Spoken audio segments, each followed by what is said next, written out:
What's up, everyone? I'm Fearless Falcon, and welcome back to Risk of Rain 2. We're diving right in.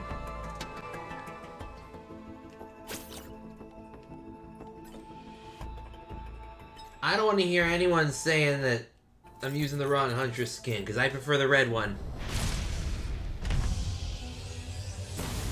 Titanic Plains, Ground Zero. Alright, so we got... what do I want?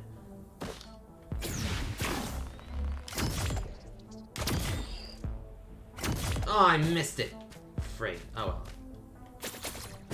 I'm gonna sit here for a minute and grind so that I can get that attack speed boost.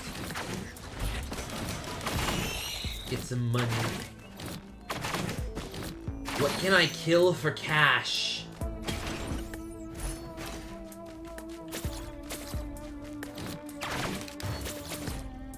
He loudly asked to the sky, and the sky said, "Screw you!" I don't know. Do I look like I have any clue what the sky says on a daily basis? I don't.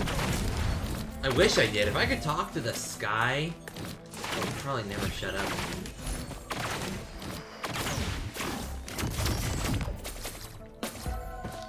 It sounds like a bad SCP, like some guy that can just talk to the sky and it responds or something. Whether it's only he can hear it, or if it's like, oh, anyone can hear it, but he has to talk to it. Like, it can only hear him. Speaking of... oh, I'm sorry, I had a lot of ketchup right before I started this. And that always means that I just have the worst cough for a couple seconds. Clogs up your throats. Does, yes it does. But hey, we got monster teeth. Or a monster tooth. It's good for a demonstrative.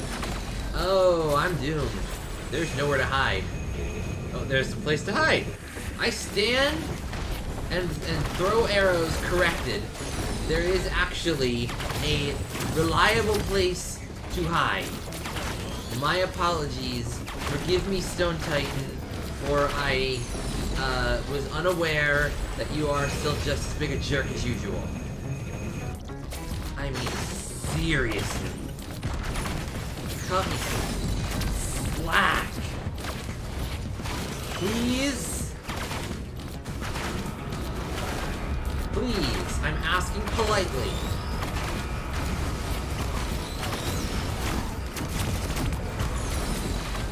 He's not cutting me any slack, is he? No, he is not. He is most certainly not cutting slack, and that's very, very bad in my department. What about your department?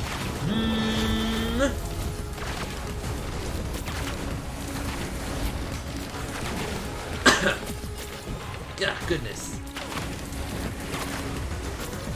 Alright, well, you know, I know that you're really supposed to, like, rush the teleporter, but I don't think any jury would convict me if I just stood here and waited for half a second to open a box that's just on the edge. Seriously, like, how can you not? Open. Oh!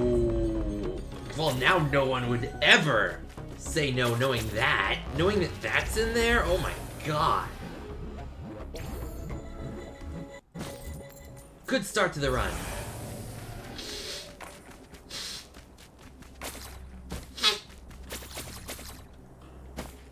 And we landed on the abandoned aqueduct.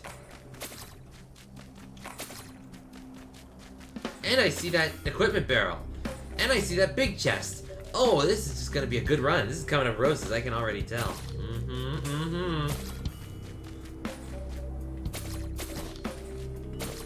Less than 5 minutes into the stream and I'm already having a good day. And I see the teleporter. Oh, this is just gonna be perfect.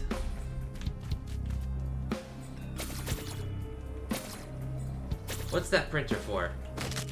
What is that? Monster Tooth Printer! That means even more survivability.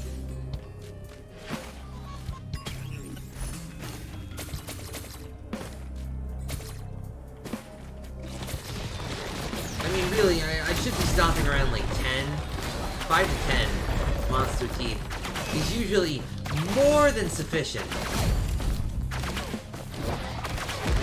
But, you know, the more I can, if I find a printer and I can just get enough, then, you know, why not? Early game, it's what I have is more than enough, but Jade Elephant, always nice. Not like I'm gonna remember to use it, but, eh.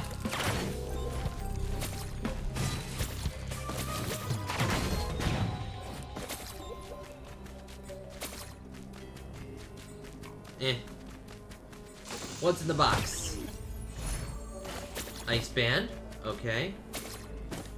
What is wrong with this treasure chest? It's just floating there. Is there anything else in the immediate area that I need to go after? You're damn right there is. Hello.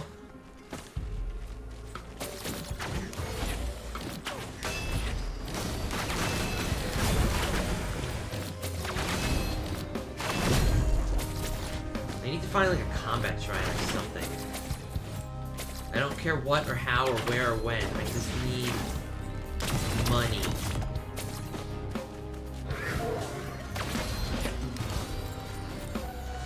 What's this equipment? What are we looking at? Foreign fruit? I will take a foreign fruit over the friggin' whatever it's called. The elephant. Because early game, healing is super important. I cannot possibly overstate how important healing is. So having a reliable source to heal with early game is going to save your hide more often than not. Being said, don't overdo it. Make sure you have other items. Like the fire band. Or is that another ice band? It doesn't matter, it's the best one. It's the best option of the lot. And you know, as long as we're here.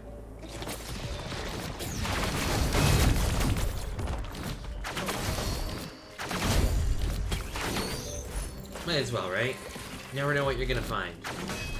That wasn't worth it in the slightest. I'll tell you what we're gonna do. I'm gonna turn on the teleporter.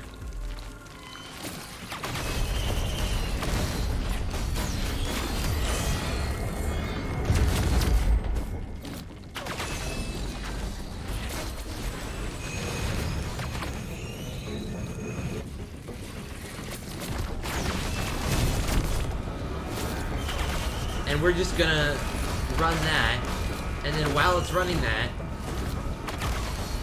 then I'll have my little moment.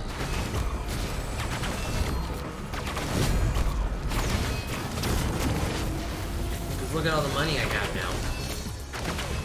Predatory instincts! Ooh, that's got a sting for you, boy. Because now, once I gather up a ton of cash, when I'm ready to proceed to the portal, I'll just blitz over and get those treasure chests. Super quickly.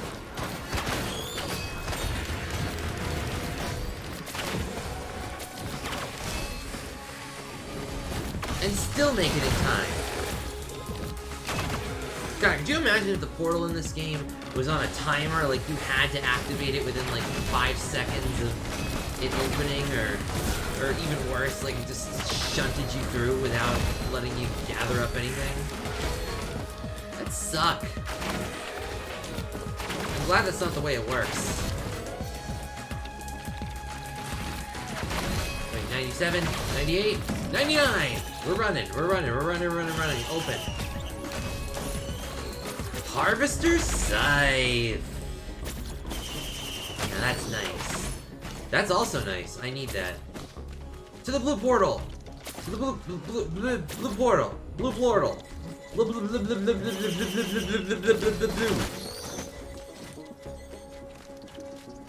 Blue! Portal! Take me to the shop! Take me to the shop. It's just like a mini mall. I'm gonna go and shop. I don't know what I'm singing. I don't know why I'm singing. What do you have to offer me today? What plaything? Ooh.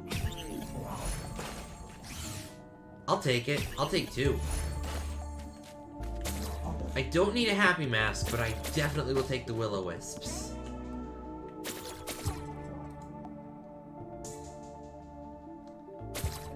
So now I have a 10% crit chance, or 11%. The Hammer. Monster Tooth. A source of healing through my equipment. A source of healing through crit. An attack speed boost through crit. An attack speed boost through my equipment. Equipment? And an on-kill effect. A heavily powerful on-kill effect, mind you. Let's see what... Okay. That's gonna suck. This is gonna suck.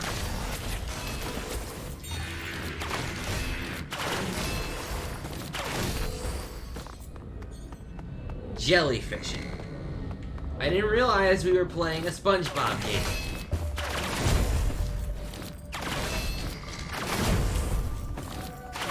At least Frick seems to be favoring me slightly. And normally this would take 3 shots, but because the last hit always triggers the Shattering Justice, I'm getting a small bonus. Just that small little damage bonus is all I need, really. Seriously, that's it. That's all I require. All I ask for.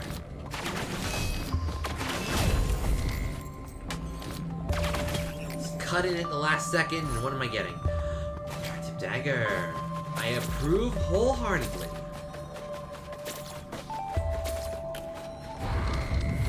Now they get one, huh? That's fine. There's no way they'll be able to reach me. Okay, maybe they will be. They might be able to reach me, but there's no way in heck they're gonna be able to freeze me solid. Okay, they might be able to reach me, and they might be able to freeze me solid, but there's no way they're gonna kill me.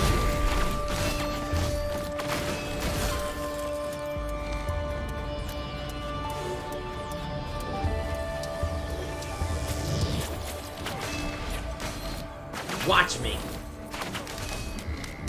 Just sit back and observe the incoming carnage. Carnage. It's a fancy way of saying carnage. Invented by the barbaric French. Do I look like I have any clue on linguistics? I speak English. English is my first language, and really my only language. And English is like the Franken language of all other languages put together. Second only to like freaking like German or whatever.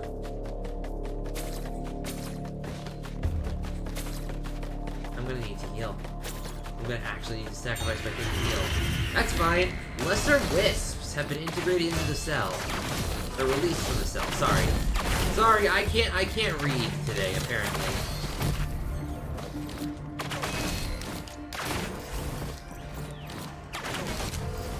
So that's fine. I can deal with lesser wisps. I can't deal with lesser wisps. I can deal with lesser wisps. They're easy. They're harder for some characters because they move. But like, for Huntress with her homing attack, it's simple.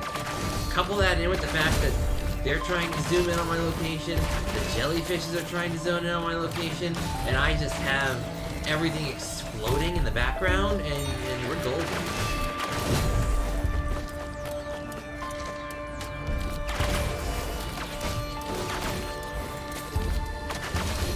God, I wish that I had my backup mag, but then I wouldn't have my monster tooth. A cautious slug. That's a source of healing. If not the best, well, it's good early game. It falls off fast, but it's something. And something is all I need. Seriously.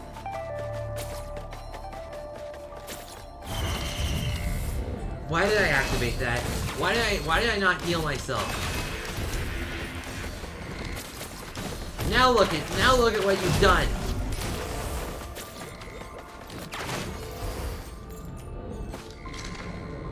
Look what you've done. Now they've all got goat hooves, and they're zeroing in at light speed.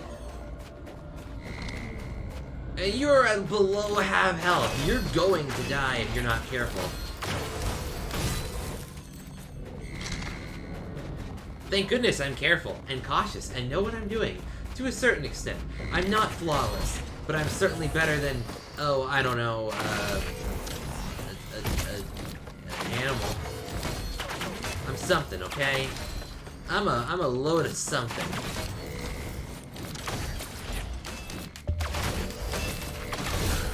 The only question is it a good something or a bad something? But, you know, I'm pretty sure you're all picking up what I'm putting down. Yeah. Bundle of fireworks. Baby, you're a firework, but in this game that means you're garbage. Soulless probes have been... Oh god, no. Why is it the flying attackers just put on Flight of the Valkyrie in the background? Here it is. There it is. I have to shoot you. I have to shoot you too. I have to just shoot everything in this game. I should really think before I say anything about like that, because it's just like, oh, I have to shoot you, and it's like, you have to shoot everything, dude. Haven't you played this game? Haven't you been playing this for like a month and a half now? Having a blast. It's like one of your favorite games now, and you're just like, oh, I gotta shoot everything? Moon coin!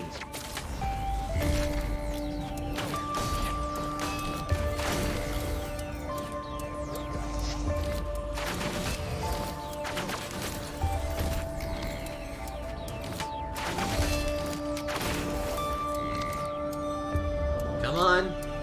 Roll over. Roll over. Please, oh please. I would very much like it if you would. There you go. Was that so hard? Ooh, another sight. Alright, where are we going next? What's our next target? What's our next location?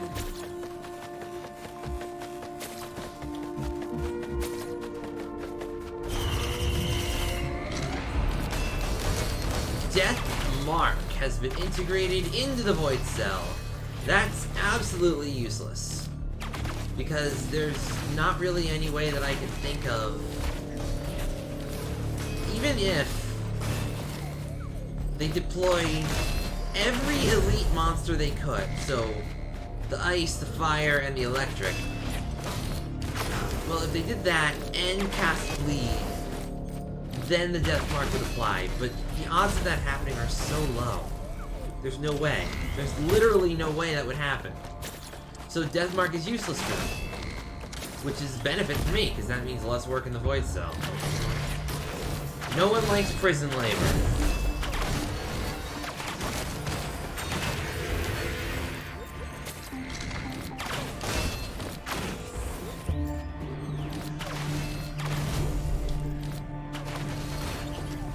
I only do this because it's just free items. It's great, it's useful. It's beneficial. I don't know. It sounded fancy in my head, okay? Deal with it. How did Tiny Tina say it in Borderlands? Deal with it, hashtag deal with it. Am I funny yet? Oh good, finally a ground-based enemy, all the way at the end. Do I even have any high ground to defend anymore? Or is it just the ground-based stuff? I think I have like one high point left. Let's see, what am I looking at? What kind of an assault am I looking at? I need to look behind me, is what I need to do. Just constantly turn around, defend the hard point. Or whatever you want to call it. The vent. This does not look like a vent. What are you venting? Void energy? That sounds cool. Void energy sounds like a cool thing. I want some. Then again, it also sounds like something that would like corrupt the main character, so maybe I don't want some. Void energy. Get yours today for $9.99. Where do I need to go now? Ah, there is a hard point upstairs. Which makes sense in some language, I'm guessing.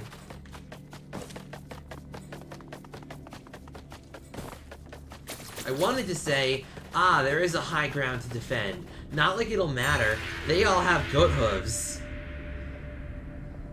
Just need to wait patiently for the slug to heal me. Okay, go. The chrono bauble has been... Oh, no. Oh, no, that's bad for me. That'll drop my attack speed if I get hit.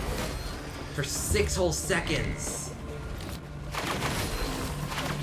I need to start praying for crits and dodging hits like... well, there we go. I'm already hit. I've already been tagged. And I swear this lowers my own attack speed, too. Which sucks.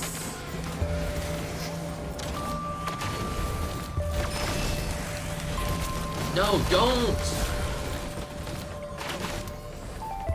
Now I actually have to worry about the Deathmark proccing, because I just realized I have an Ice Band, which means that I have a debuff applied when it's not in effect. So I essentially constantly have one debuff, which means that if they bring out... Wait, if they bring out one elite monster, and it applies bleed, then I'm screwed. Because then Deathmark will attack it. Oh, hello! I am... Oh, there's 2 high points. I'm sorry, I wasn't paying attention. God. Oh, the 57-leaf clover! Ain't that pleasant? Of course they get the best items in the game. Why wouldn't they? Sorry, I'm a little distracted. I'm in, like, one of the harder areas of the game right now, and it's just like... Ugh.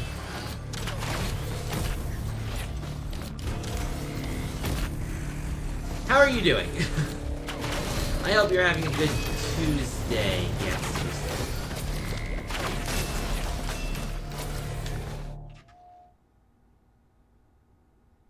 I mean... I'm not using the one from my headset, but I'm not using the one from my camera either.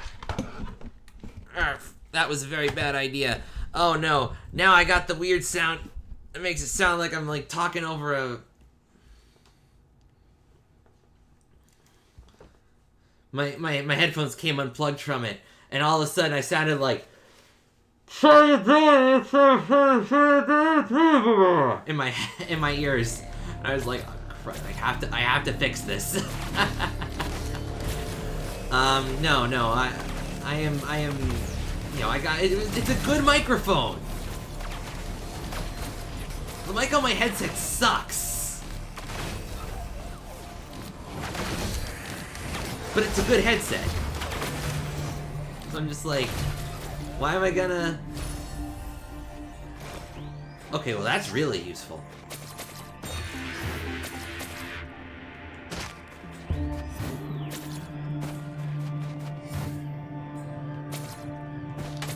Okay. Moving on to the next area.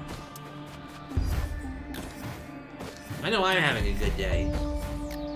Surprised anyone even tuned in though. Sometimes I usually don't get many viewers. If it's not blatantly obvious by the 2 total viewer count, that's fine. I have fun doing what I do.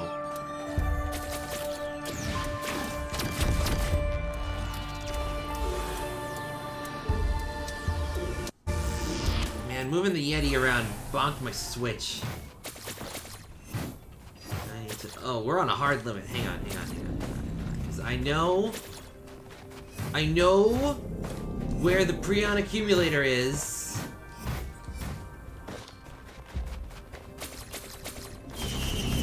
Yes, give it to me. 3. My count still says 2, but I'll take your word on it.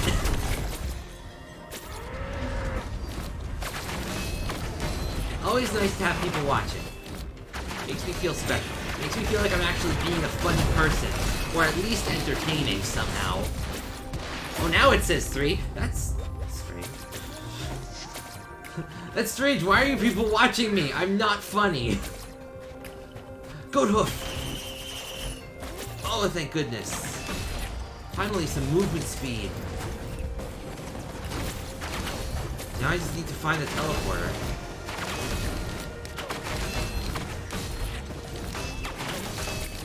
Which is going to be... it could be anywhere.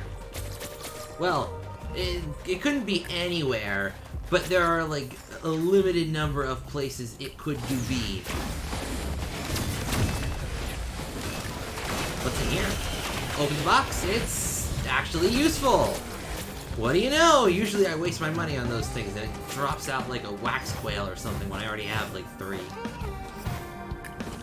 Hey, another one! Another big chest. Wait, is that another big? Oh, this is a small one. I'll take it. Movement speed, always nice. So where is the teleporter? I have acquired the highest of grounds.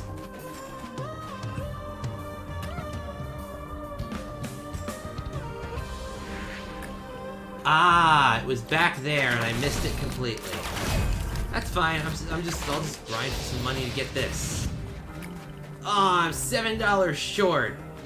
You can't see it, but the money is behind my head. I have $201 right now. It's like, oh man. Let me get my cash so I can open the box and be surprised and actually surprised. It's actually fairly useful.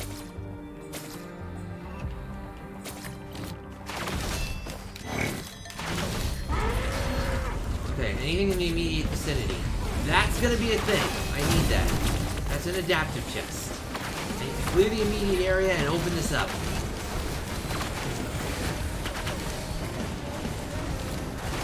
I said clear! Specifically breach and clear. 3, 4... I hear things approaching! Ah, well, it's better than nothing. I was trying to get a red item, but I didn't get a red item. Please don't be the magma worm. Well,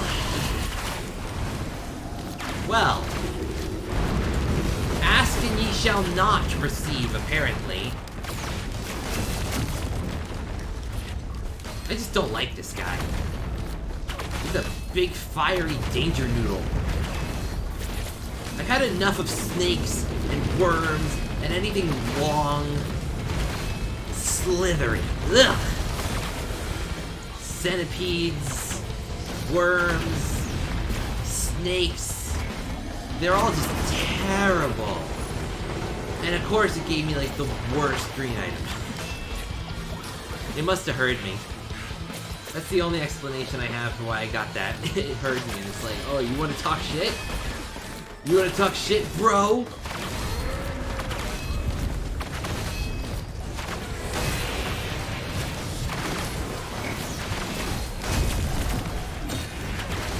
Eat Freon Accumulator! Really? It shot right into the ground. Of course it did. It always does. That's always what happens. I never aim that thing properly, I swear. I see that box. I want it. I can't afford to leave for another 2 seconds. No! Yes! Go, go, go! Open, open, open, open, open it! Open it! We need to move! We need to move. Oh, I don't need that. I can't afford to take a shield generator. Ah, I just wasted $108.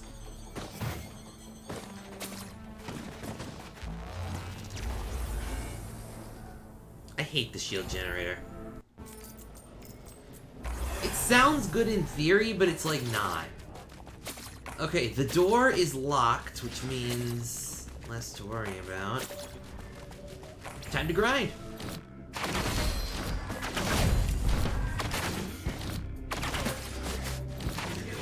This is one of the best places in the game to grind for money and just get stuff.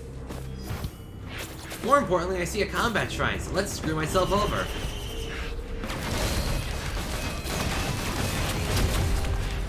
You know. It's like I'm... Yeah, so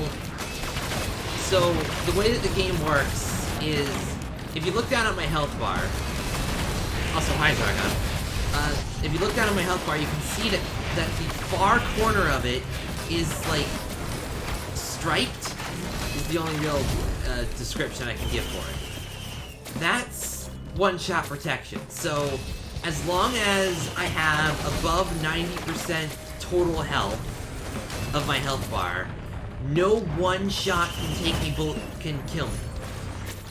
So if I take 90% or more damage in a single hit, I take a flat 90 and I have 0.1 seconds of immunity to all damage, and I see that Magma Worm. But shield generators take 9 whole seconds to recharge of not taking damage, which is hard to do, and because of that, since they are also counted as your total health, a single shield generator will barely leave you, like, you need full normal health, non-shield, to have one-shot protection, and then 2 shield generators are just screwed. And there's just no way. So, I don't pick up shield generators on principle unless I know there's a scrapper nearby. Like this one.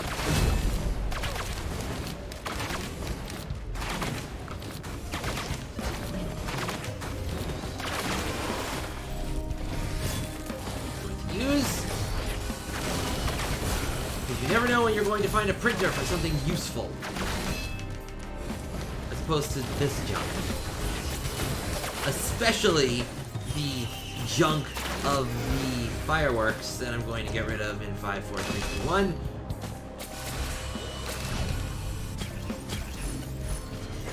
Alright, I think that's enough junk gotten rid of. More importantly, let's go get and see if I can open the legendary chest. Oh, whoops. I guess I'm going up here first.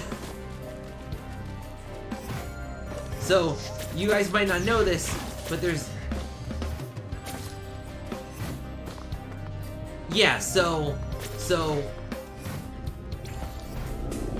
Whenever you pick up a shield generator, the health bar, part of it turns blue, but it's not based on... Like, even though, like, if I picked up a shield generator right now, so, there's so much to explain. So, the chests contain various items, and there are 3 rarities that can drop from chests. White rarity is common, green is uncommon, and red is legendary.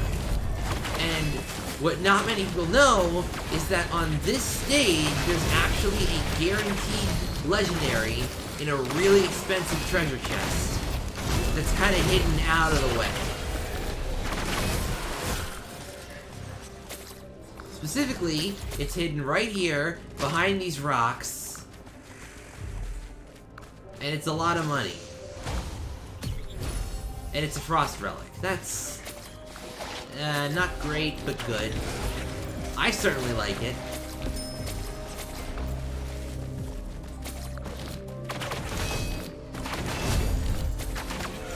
And a free legendary weapon is really good in a roguelike, so always drop by and pick it up.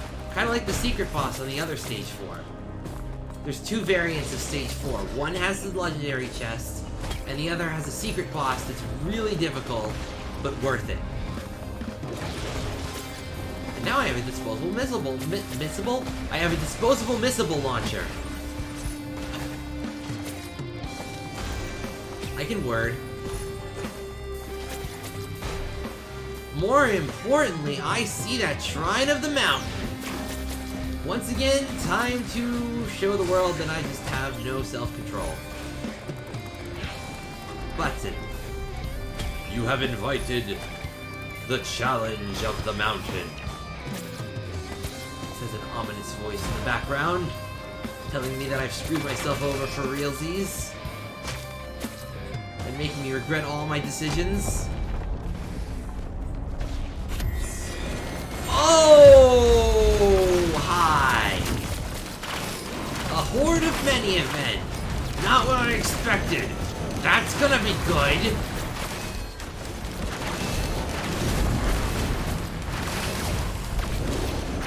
So instead of one boss, it's a bunch. A bunch of bosses that are all gonna try and kill me. And I need to kill all of them. The mini bosses, specifically. Normally the Shrine of the Mountain invokes just 2 of the boss instead of 1. But, you know, I can deal with a horde. Horde battles are fine. Look, I have a Frost Relic. That's like multi-hit. As long as I can get in close, which is gonna be tricky.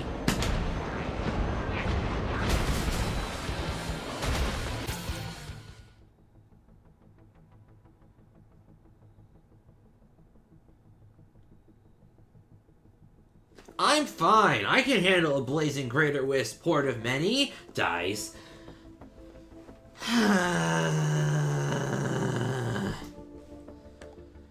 Alright, well, since we have some people here, what do you think? Should we do a sacrifice run or should we do a normal run? Because sacrifice is fun. I like sacrifice runs, but they're also a different kind of challenge.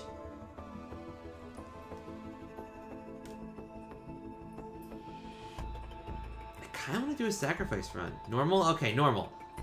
Okay. I'll be tiebreaker. We're doing a sacrifice run. No treasure chests spawn, except for the guaranteed ones, like the legendary chest in Abyssal Depths. But enemies have a chance to drop items on death. So the enemies are the chests.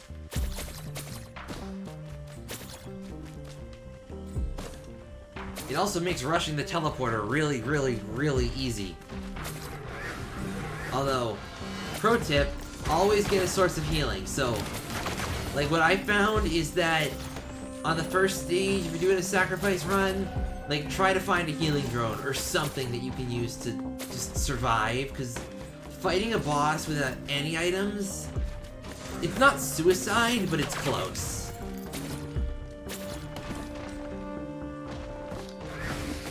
Hell, I'll even take this stationary turret. That'll just draw some aggro off of me and... Oh, it's the Beetle Queen. Item! A good one, too. Not the best. I would have preferred a healing thing, but... eh. It's something. Bonus points if I can get it to go off, if I can get the sticky bomb to apply, then I'm just really in the clear. Then again, it seems like I've got this under control. Yeah, I got this unlocked. I heard 2 items drop. I heard one from here and one over there. That's not an item, that's a moon coin. I'll take it. That's premium stuff. Premium, baby! Fill it up with that premium gasoline. I guess. Gasoline.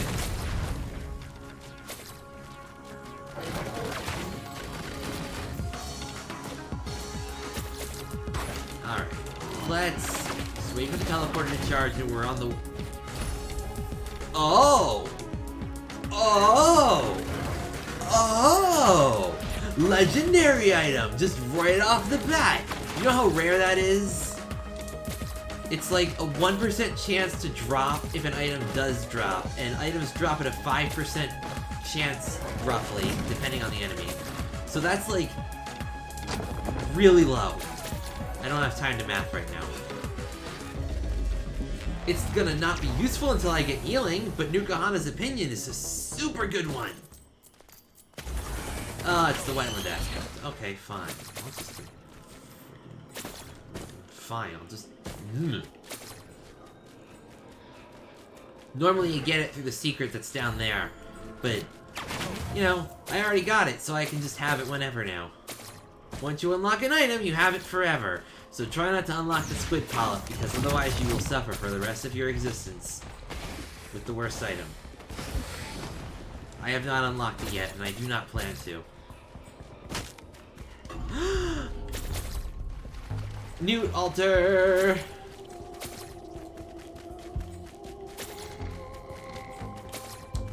And challenge of the mountain. Oh, we are just going all in on this.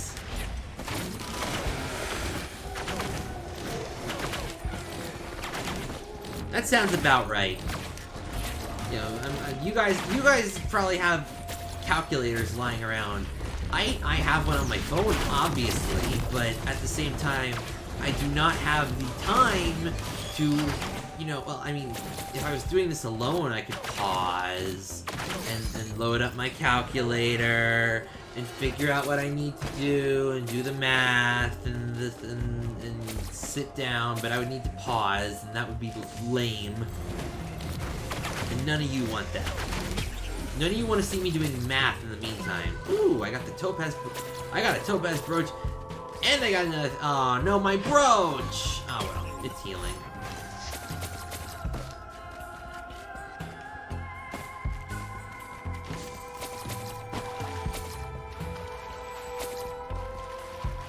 All right, teleporter, and then we'll go to the void fields, and we'll all have a good day. I'm having a less good day than I was about 5 seconds ago. Hey, guess what? I got another turret. Guess who's joining the fight? It's another friggin' turret. Normally I don't pick them up, but it's right there, and it's gonna help me with the Wandering Vagrant. I hate this thing. I hate this thing so much. It is just a huge annoyance. Because of that. Because of that.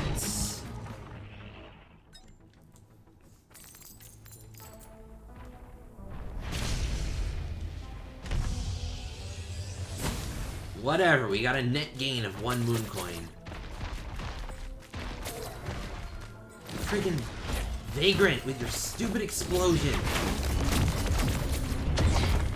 Whenever that thing gets below, like, whatever percent health it is, I think it's like 25%, it just tries to launch a self-detonating move that doesn't kill it, covers a huge area, and deals a ton of damage.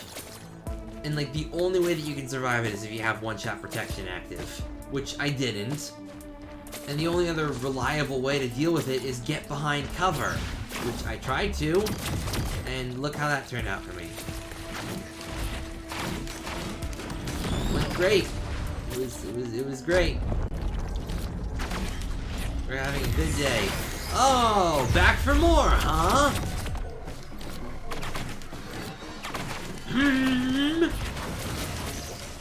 I'll show you. You and the friggin' Clay Doomstrider are like the 2 most annoying bosses that I've had to fight. Not counting Mithrix. Mithrix is a whole different beast. But, you know, that's the final boss, which is optional. You can always, you know, obliterate the obelisk. And the— oh no! No! No! No! Denied! Your detonation has been denied. Your application has been reviewed. And we said no thank you. You're fired. What do you mean we can't fire someone that we've been hired? Well, hire him and then immediately fire him. And get me something to heal with, please. Oh, a level up? That'll work. Anything, really.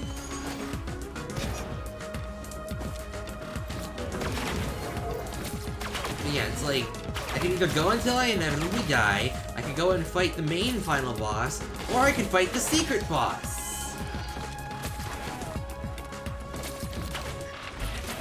Which is a whole different beast. But surprisingly easy depending on what you get. Because there's actually 4 secret bosses.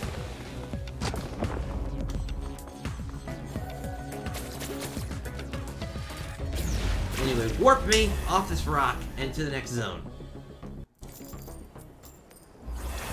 The Abandoned Aqueduct. The Origin of Tar. Which has 2 secrets, one of which I can't activate reliably unless I have a second player. And one of which I can always activate. You know what I'm talking about, right, Zargon? I'm talking about the Ice and Fire bands on one end. And then on the other end, I'm talking about the guaranteed Newt Altar.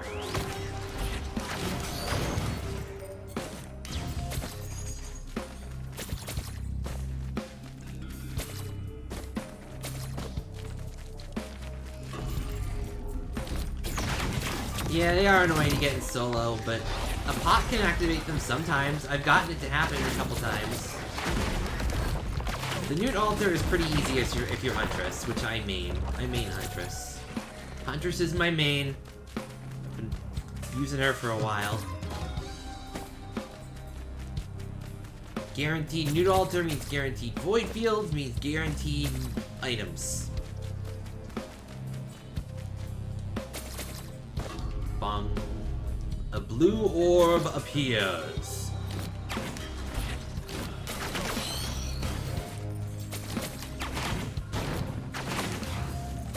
Alright, see you around, Bob. Have fun. I know I'm having fun. Let's see. Step 1 is, do we know where the button is? The answer to that is no.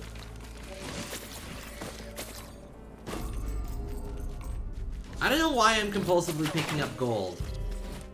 I mean, I guess it turns into experience points in the end, but I should be saving my health. For, you know, the teleporter. Anything, really.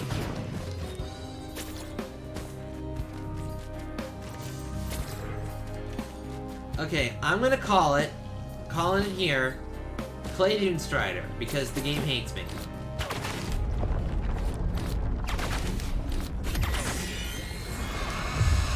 I can do that! I can do Beetle Queen! Beetle Queen's fine, Beetle Queen's easy. As long as you don't get hit by your friggin' super shotgun blast of death.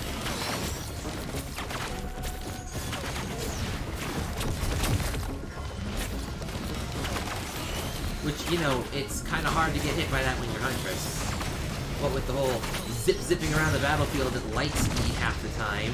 And how am I on 14 health? It's those damn wisps!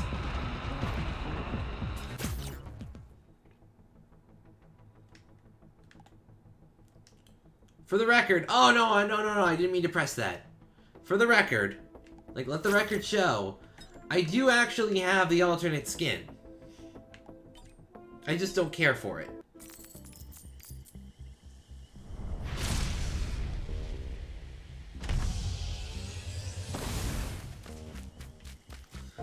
Kind of like how I don't particularly care for taking the fuel array now, because I have Rex. I don't like using Rex, but I have him.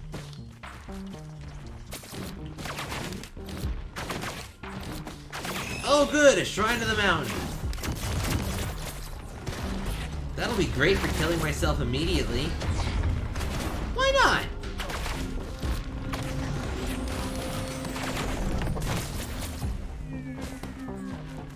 Alright, question 1. Where is the teleporter?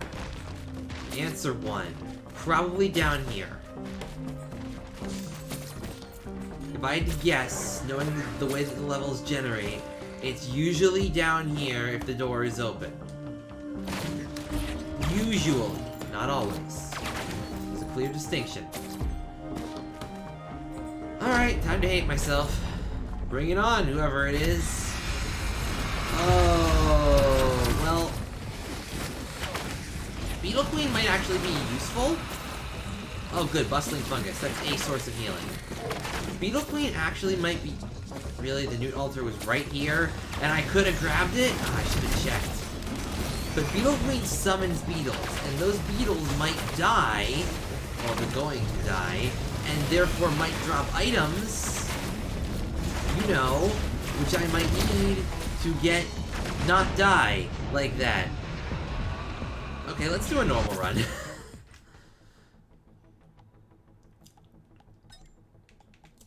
Like, as much as I love sacrifice runs, like, let's do a normal run. Let's balance it out for a bit, eh?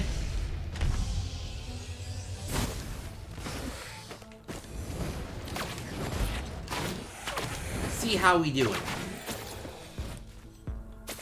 How much I've improved.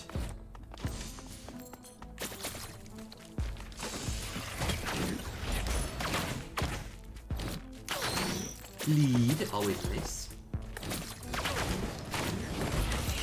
I don't care what game it is, bleed usually is always just my favorite status. I don't know why. Call me sadistic, call me whatever. Call me Falcon. Call me Ishmael. But I just really like using bleed as an effect. It's super useful.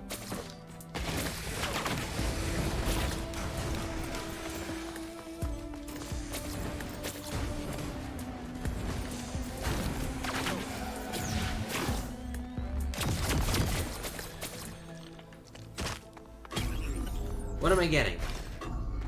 Nothing? Well, I got something and nothing. It is, it is.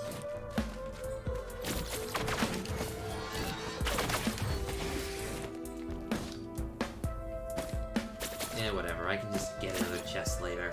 Gotta move on and find the teleporter. What is my foot caught on?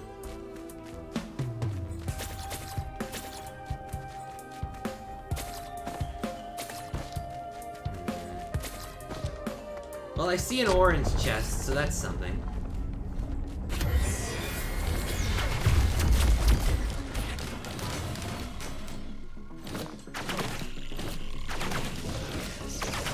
Of course, it's the Vagrant. Vagrant always... It's always just an annoyance, is what it is.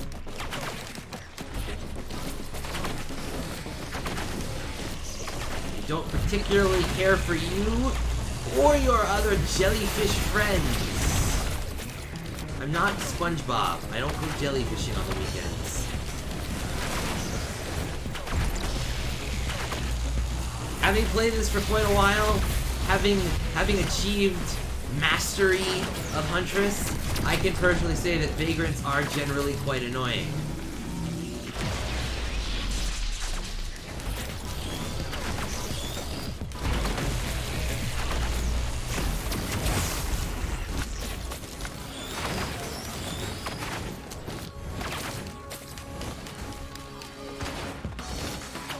You can, they do count as cover. I just prefer using, you know, more reliable cover. Stuff that I can more easily dodge with. Stuff that I can stand behind and not get knocked around by some random enemy, because I tried that, I've tried it a couple times, and more often than not, some Lemurian or beetle or whatever walks up and flicks me out of the way of the prongs of the teleporter, and I get caught, and I'm just stuck staring down a giant jellyfish with a timer on its detonation at 0. Who's like, oh, well then.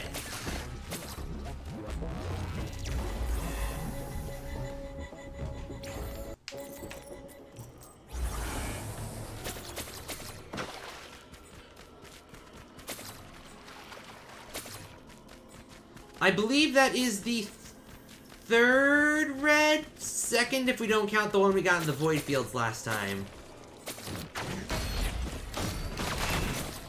But yeah, that is the second time that I've gotten, no wait. Hang on. I'm like dialing in my head. No, that's actually the third red this stream. All of them gotten on stage 1 somehow. That's pretty lucky, actually. We got... I see that ukulele, I want it. I want it very badly. Because we got the friggin... Well, that one's guaranteed. The legendary chest on stage 4 is guaranteed to show up, no matter what. So I'm not counting that one. I was only counting, like... So I got one... I got 2 from chests on the first stage, and then 1 from a random drop on that one sacrifice run we did. So that's 3 from random drops, just for no reason. I'm very lucky today, apparently. That's all I can say. I'm going to sit here. I see the teleporter. Okay, here's the plan. I'm gonna go run over and turn the teleporter on. After it's done, we're gonna run back and get that ukulele, because that's gonna turn the run into an even better run. Like, I normally don't try to run back anymore, but... Oh, you again. Why is it that whenever I do a run, it's just vagrant, vagrant, vagrant, vagrant, vagrant? Can't you throw in, like, a, I don't know, anything else? Stone Titan, maybe? Beetle Queen? Scavenger? I don't freaking know. It's always, oh, here's another giant jellyfish to kill you. Thou shalt suffer. Oh, it's already dead. Never mind. Oh, double ukulele. I'll take a double ukulele. I'll run back and get it. I'll still run back and get it. We're actually running a pretty fair time this time around. If we get Rally Point Delta, I might even be able to grab the Prion. Hell, might. I can visit all 3 of these locations. I know what I'm doing now if it's not blatantly obvious. And by blatantly obvious, I mean horribly inobvious. Oh, of course. I want to complain that it killed everything before I could use the super move, but at the same time, it killed everything, so why am I complaining? You don't catch 22 that much. Alright, 92, 93, 94. Come on, come on. I'm jumping at the bit here. Just want to go grab that ukulele. I need it. I want it. I can taste it. Delicious. I swear there was another chest or something, but you know what? I don't see any, so just running back. Ukulele's all I needed. It's worth the 20 seconds we just wasted to get over there. Because that means more lightning bolts everywhere, which means more procs, which means more damage, which means more power in my pocket for later. Hey, Rally Point Delta! All right, I could walk up to the spawn point for the Prion accumulator. Look, 2 minutes. Boom.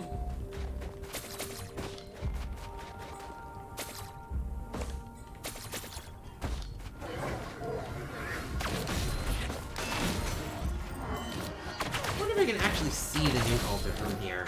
Like, I know it's up there, but I don't really know how to get to it without, like, super rocket jumping. I might dodge the Shrines of Chance for now. Just go for the chests. They're more reliable. I mean, yeah, I've gotten lucky, but I'm having a good run and I don't want to screw myself over having to wait when I could just as easily grab, I don't know, whatever's in here. Spawn something! Well, there's something.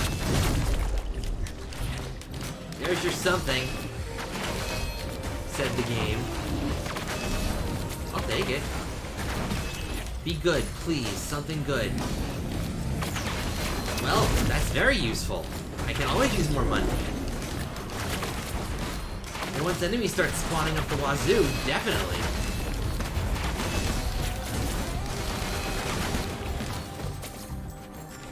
See?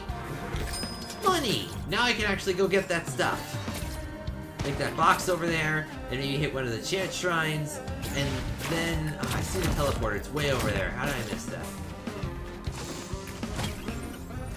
I'll tell you what. We'll take the long one. Grab what we can on the way. Okay, never mind. Not. It wasn't worth it. Learn my lesson again. Or have I? Or have I? I might take this. You know what? I'm gonna take that. I don't have crit right now, so honestly, as powerful as the Prion is, it's annoying to aim. It's slow to charge, and I need crit because crit is super powerful on Huntress.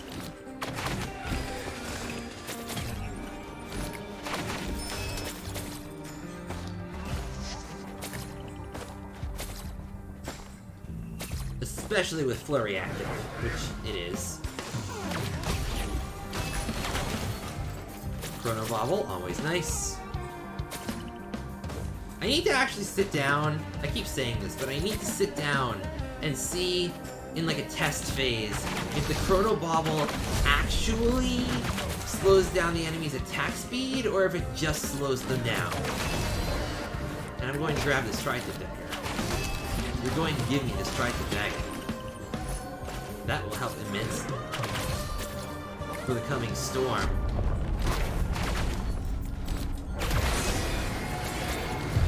Oh, great.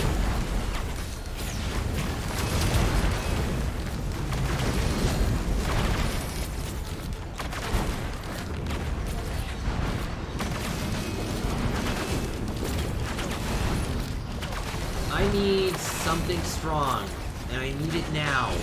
I need to get up. I need to get up high. High ground. High ground! Bare minimum, I need this moon coin in case I die. I got the moon coin!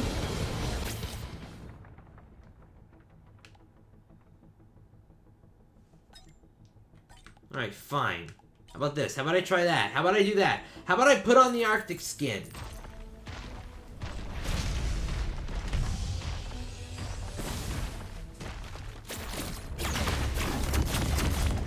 I don't like it.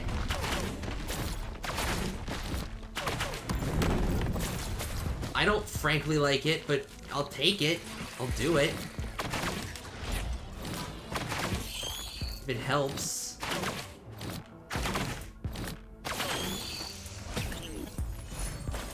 Alright, I'll bite. What's in here? Hellfire Tincture. You know what? I'll take it.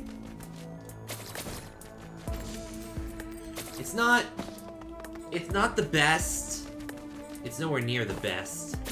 Hell, I don't even like using it, but it's something. Any equipment is better than no equipment, right? I mean, look, I can just burn everything now. Everything burns, including me. Including me!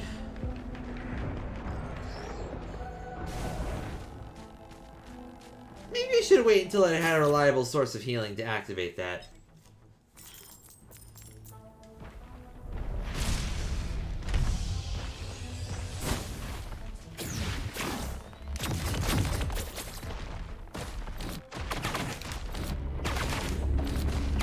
Okay, I see an equipment barrel, I see a chest.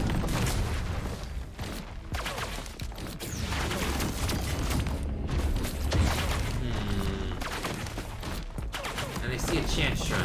I'm going to open this. That's good. That's a good equipment. I'll take it.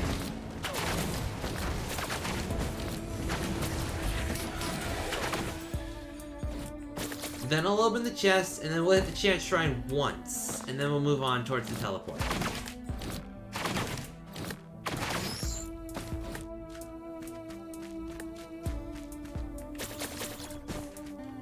Maybe look around to see if there's anything else in the immediate area. Maybe check to see if the teleporter's up here. You never know. You never know where it's gonna be.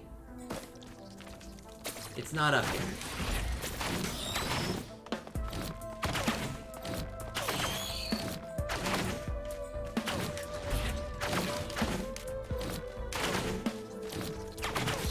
Beetles are so dumb.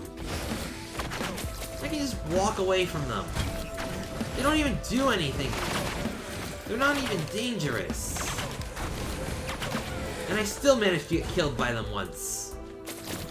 Granted, I have been frozen by a glacial wandering vagrant super detonation, but, you know, that's beyond the point. Beside the point. Whatever. Whatever the saying is. Have a Salmarang!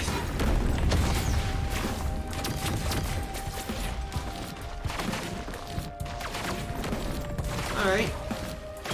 1. Okay. Oh. 2.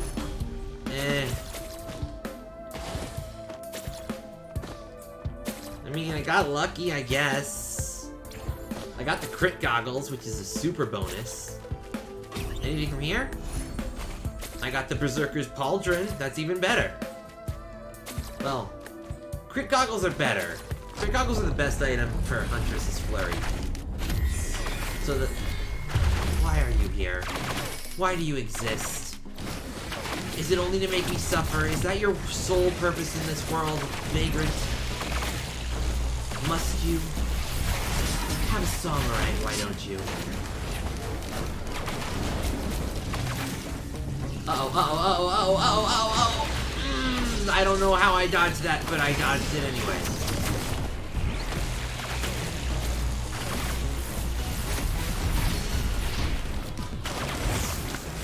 What I get? Hopu feather? Hapu. Hop. I needed to relocate myself. And double jump will do the trick on that.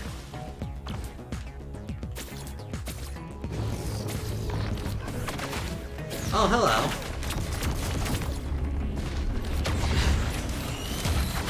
Big boy. Big ol' rock golem.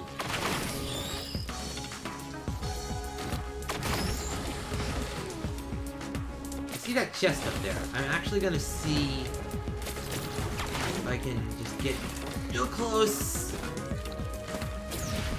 I don't know what that multi-shop is, but a multi-shop is always worth checking. So that's the plan. We're gonna wait for the teleporter to charge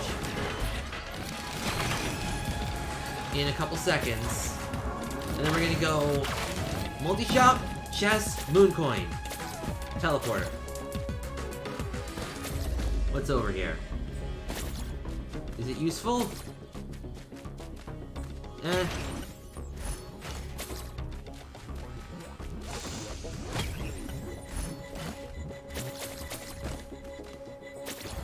Multi-shop, chest, second chest, because apparently there were two hiding. Moon coin, and then finally activate the teleporter and get the hell out of here. So we're on a hard limit. Boop.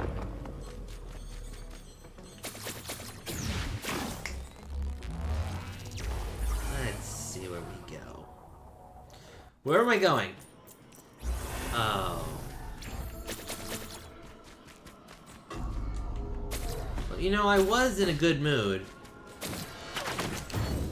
But if you're gonna throw this at me... I suppose I'm still in a decent mood, but I'm in a less good mood than I was a minute ago. I do see those double green multi-shops, which is really gonna be a huge boon. And there's no nude altar. I was gonna see if I could get a Beads of Fealty from the shop, because I felt like this would be a good run. Still, 2 green multi-shops definitely translates to sit here and grind for a bit, depending on what's in them. Like, I don't need that or that, but I need the Berserker's Pauldron, and I'll take a random.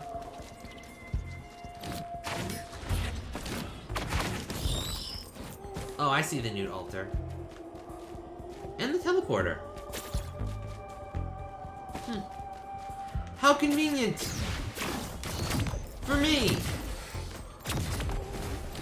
Not for them. They just have to sit here while I grind out some cash.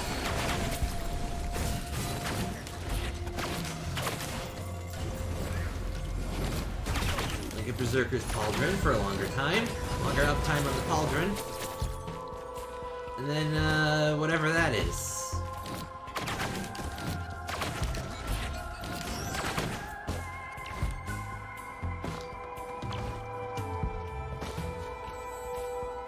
I can sit here for a whole minute. I don't care what you spawn. I mean, I do care, but I can handle whatever you spawn, is what I'm trying to say. I'm in a very good position.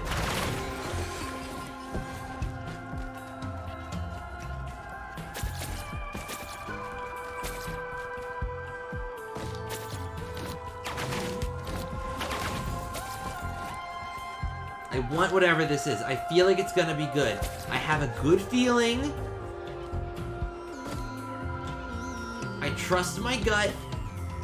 Whatever it is going to be worth it.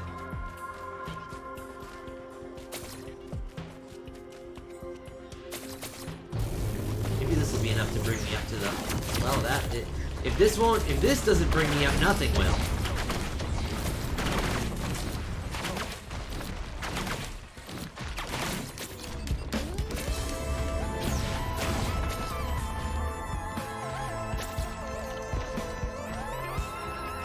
What is it? Am I right? I was right. It was so worth it. Fuel cell? That's some delicious power right there. Taste it. Anyway, let me get that. Let me see if I can get myself a Beads of Fealty.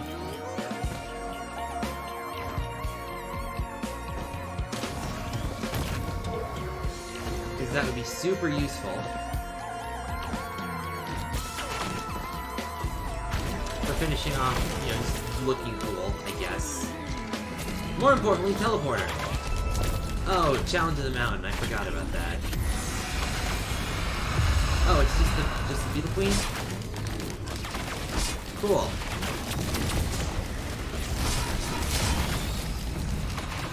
One's dead. Oh, there's 3 of them. But there were 3 of them, now there's 2. Alright, take one out real quick. Thank you, Somerang. Somerang's one of my favorites. It might not be the most effective or the most useful, but it's definitely, like, just cool. It's got a cool factor that I can't deny. It makes me feel like a badass, you know? Like, look at me, I'm throwing buzzsaws. Are we cool yet? Am I amazing yet? I mean, at the same time, it could also be, the argument could be made that it's someone, like, reeking of, like, overcompensation, but, I don't know, it just feels more like someone that's just a badass. For the sake of being a badass. I throw buzzsaws to attack because I'm cool.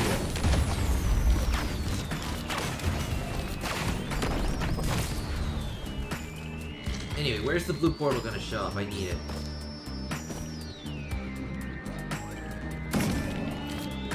Oh, how convenient. Right here.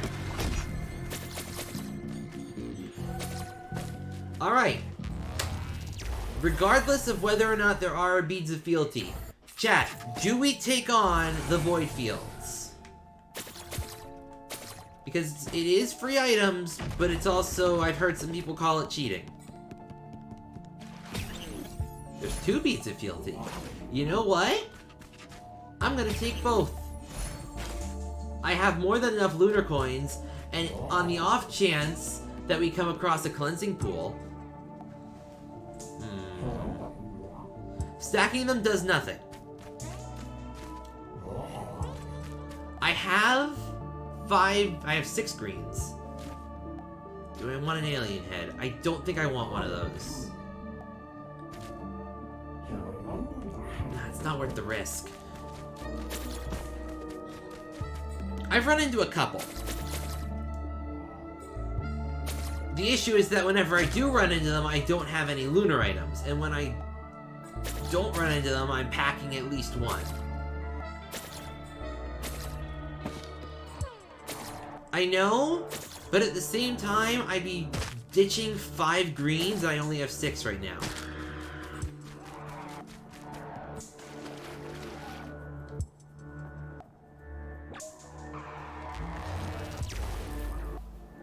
And I really don't want to lose the Berserker Pauldrons.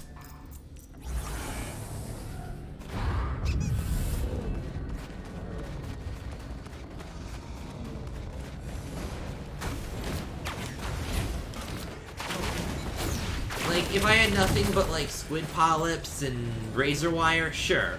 Sold in a heartbeat, but... Or if it was, like, the 57-leaf clover, or, the interstellar desk plant, sold. But, like...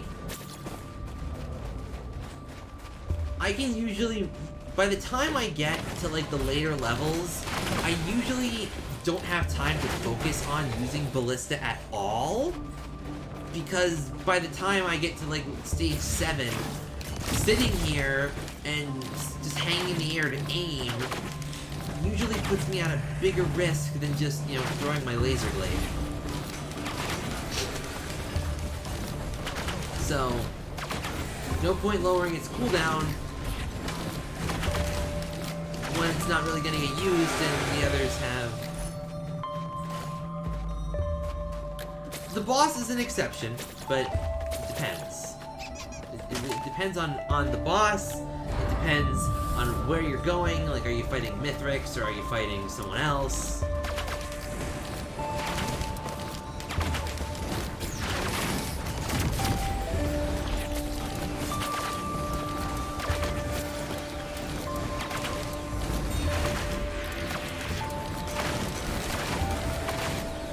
And, you know, as much as the Somerang is not going to give any help here, it's still a free activation on the Warhorn, which is 12 seconds with stacking now. Seriously, I had to do I did a video on, like, when do you stop stacking items? So I actually had to sit down and, like, do research on, like, how each item stacks and how powerful they get. Do they get more powerful with time? Do they get less powerful with time? Is there a hard limit? Is there a suggested limit? So, you know, I've done my research. I know how the items work now. Which actually did really good in helping me figure out what items I like and which ones I don't. Like, I really like the Topaz Brooch.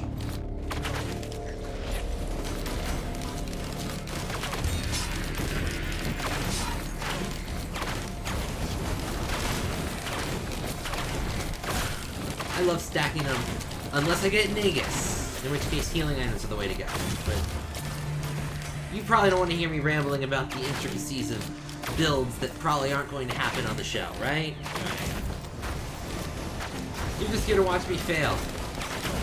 And maybe yammer.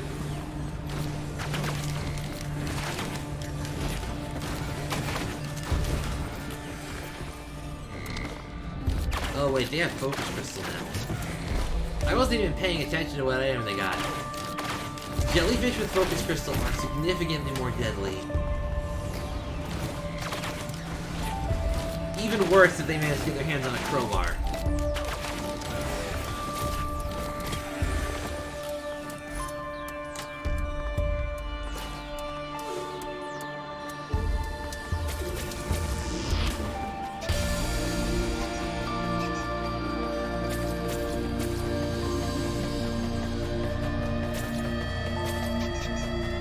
Where is it? Where do I need to go? Where do I need to go? I'm running low. I don't have a source of healing. I need to find where I need to go soon. Uh-oh.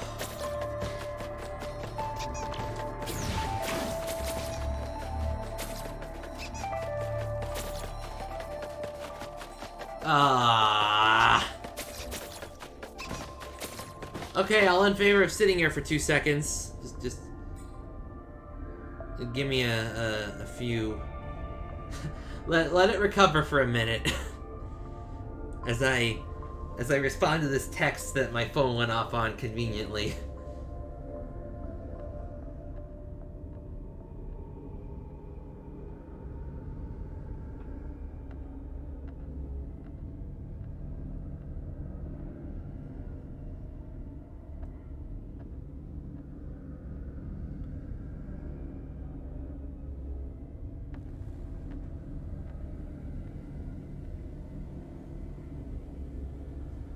Alright.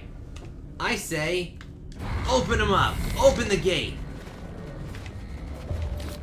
What are we fighting? They have sticky bombs now. Oh god.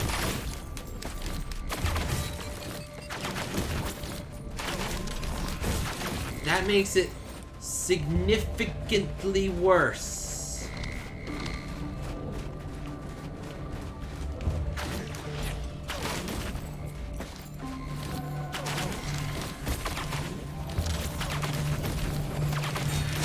Nope, denied. You get a Samurai to the face, sir. My apologies. But, you know, someone ordered this Samurai, and I can't take this back, so someone's gotta eat it, and I guess it's you. Lucky you!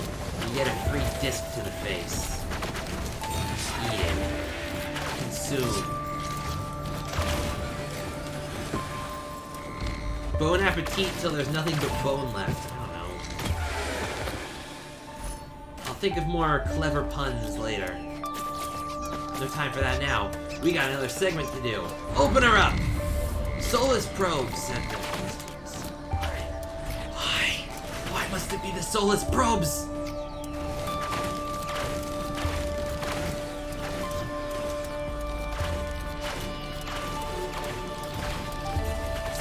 Damn probes! I was talking to some friends on one of the Risk of Rain discords, and one of them did say that, like, if you get the level high enough, like way into just ha ha ha ha ha, it actually does start throwing scavengers and stone titans at you in the void fields. So, something to look forward to, and why I always try to do it before the 3rd level.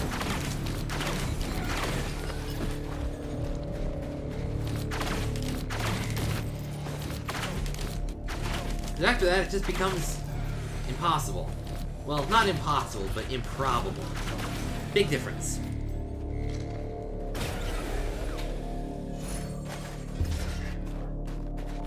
Like me, I'm Captain Improbable! Da-da-da-da, where do I need to go? Ah, I was the other one. Of course. I go the exact opposite way of where I need to go. And I still don't have a source of healing. What do we got? Old War Stealth Kit? Not a problem.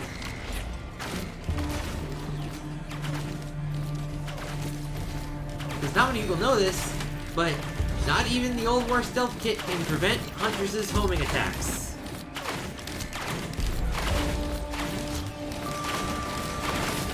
So if that's the way they want to play the game, well, all it is a matter on whether my lock-on hits or not.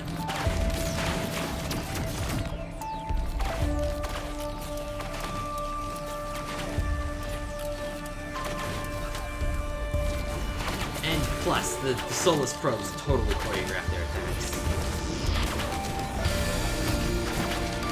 Any enemy that choreographs their attacks is not going to benefit much from the stealth kit.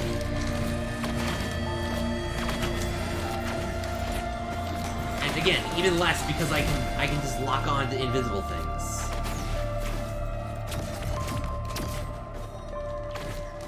See?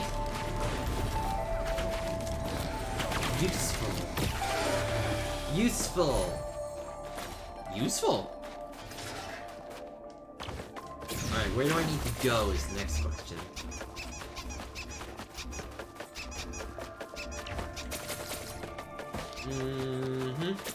That seems about right. I can make do. Stone golems have been released from the cell. Well, it's usually at least one elite monster, so that makes some sense. I don't like it, but it makes sense.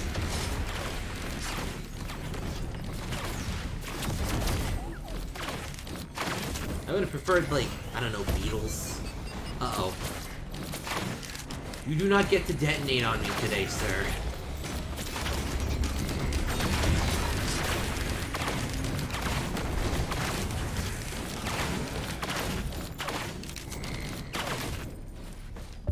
Man, Huntress is just good.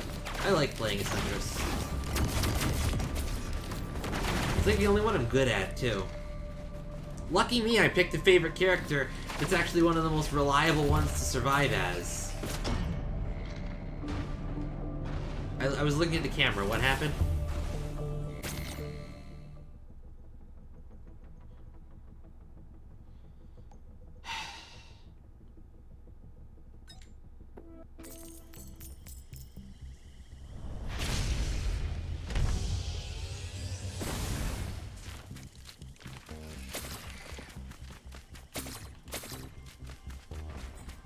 Oh, so we open up with an attacking box, huh? What's in the attack box? It better be fun. It better be a fun box. It's funny, it's like, every time I'm just constantly reminded that no matter how good I am, no matter how powerful I get, it's just one dumb move. And down I go. Like, I was God once. On this world.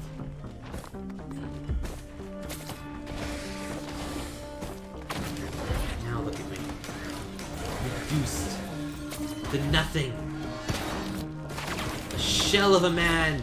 Or, I think Huntress is a woman, so shell of a woman.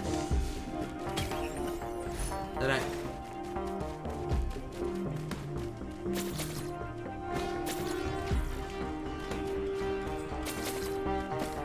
Oh look, if it isn't the best frigging item in the game. Well, one of them. Call me crazy, but I think Forgive Me Please is by far, bar none, like the best equipment once you get into the later levels. Cause like, sure, Royal Capacitor is amazing. It can launch combos that can kill off entire squadrons and whatnot, but nothing is more satisfying than throwing down a Forgive Me Please that just throws daggers and will-o-wisps and just kills everything in its path.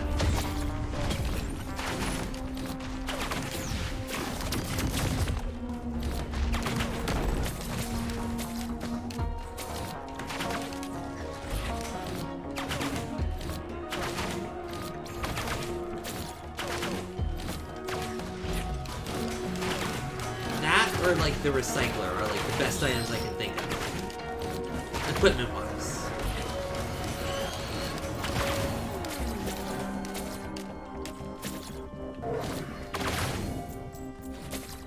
Well, the issue with Tonic is that I don't have Gesture of the Drowned unlocked yet. Crazy, I know. Like, oh my god, Falcon doesn't have Gesture of the Drowned unlocked. But I've been working on it. I've been working on getting it unlocked, but it's like I have to get the Titanic Plains on stage 6, and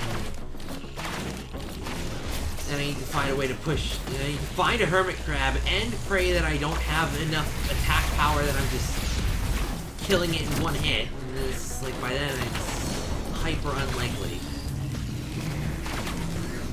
So cut me some slack on that front, but I'll get it eventually.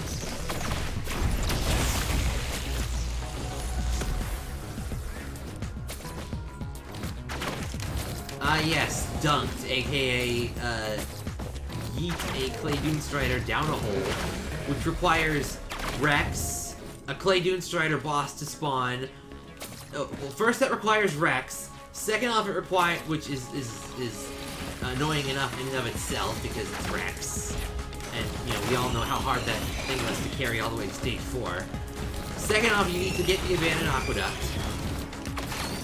So, you either pay a moon coin, or you get to, like, a half chance. Third off, you need to get the Clay Dunestrider boss, which is another third chance. And then on top of all that, you need to have the teleporter be near the hole. Or get to stage 7 and just go that way, because then by then Clay Dunestriders are just spawning out in the open for no reason.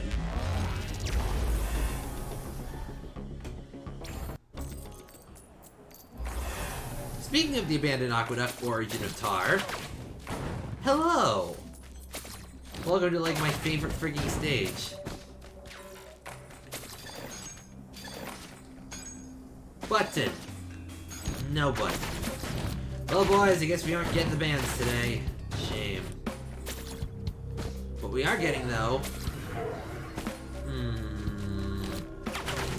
I'm actually gonna take the tome. Like, I'm actually gonna grind up and get the Gorz tome, because... once enemies start spawning more frequently, having a way to just... I know you can push the jars, but they're like, they roll weird. They roll really weirdly. It's more reliable to just have one spawn on the button, use an engineer turret, or if you have a high enough move speed, just clip through the wall. But that won't spawn the enemies, so you don't get the bans. That's just a sad day. Sad day for everything. Anyway, now we have a reliable source of money. That's gonna mean more cash, which means just more stuff in general.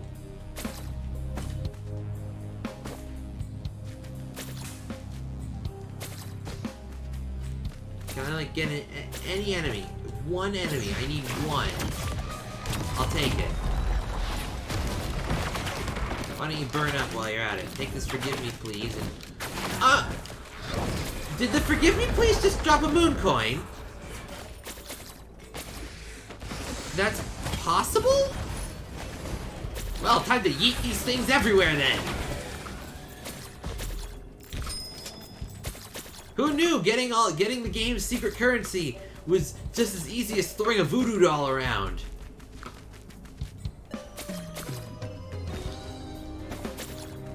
That's awesome! I didn't know that could happen.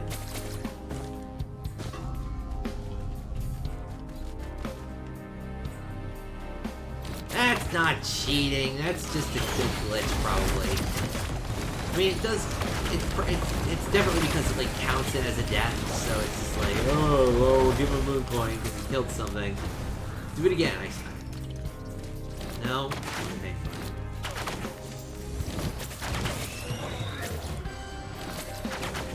What else we got? Topaz brooch, always nice.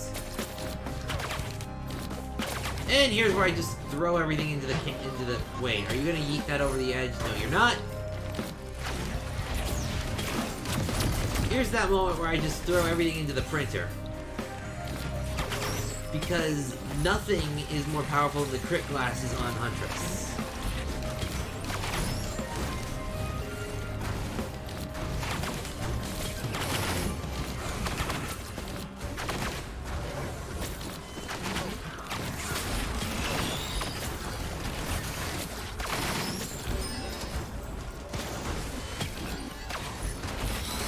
Especially more than the rusted freaking cave.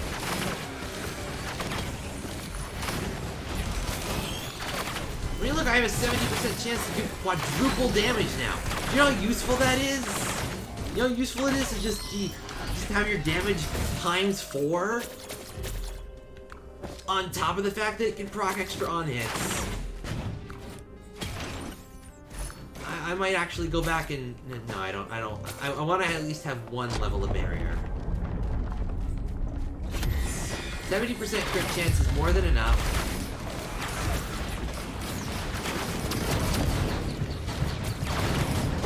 And an extra level of barrier is going to be useful.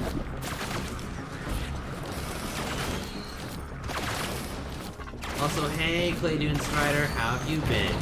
I haven't seen you all day. I haven't seen you all week. And you're still just as much of a jerk as I remember. Seriously, can you just not, please? Like, can you very kindly just explode? Thank you. Thank you. That's very much appreciated.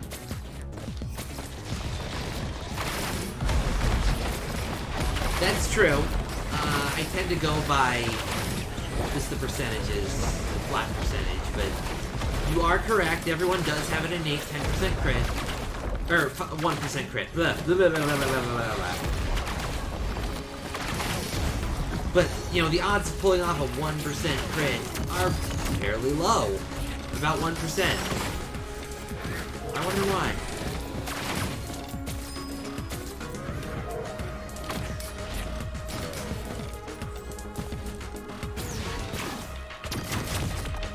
But yeah, so I actually picked this up as advice from, so someone else sent me over to go watch some guy named Wooly. He's like a Twitch streamer who does Risk of Rain exclusively. And like, his suggestion was take 9 crit glasses, because the other critical items give you 5% crit. Oh, Elsa, hey. Good to see you. Go get some sleep. We got plenty of people here today. What plaything can you offer me today? Ooh. I don't think that's worth it. This is worth it. One of these is worth it. Oh, turtles! Hey! Wow, everyone's here. Alright, well, let's go to the Void Fields. I'm feeling confident now. Like, I have no reason to not be confident about this.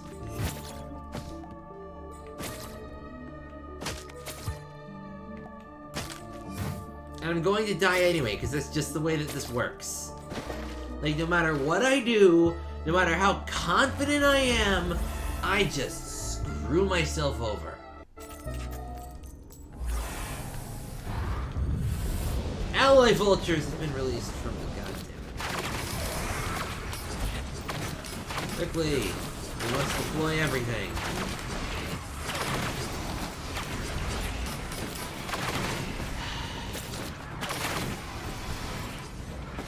I think the biggest like moment where I totally screwed myself over with just anything. What am I thinking about? I know there's a story here somewhere.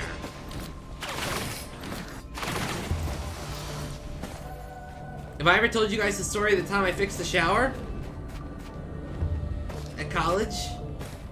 Because... hoo boy, was that a... do I have a story for you? If I haven't told that one yet. Oh, okay, well sit down then. So, this was back in... I want to say sophomore year of college. Junior... I forget what year it was. Ah, shield gen. Oh, I'll take one. I can take one and then not screw with my one-shot protection.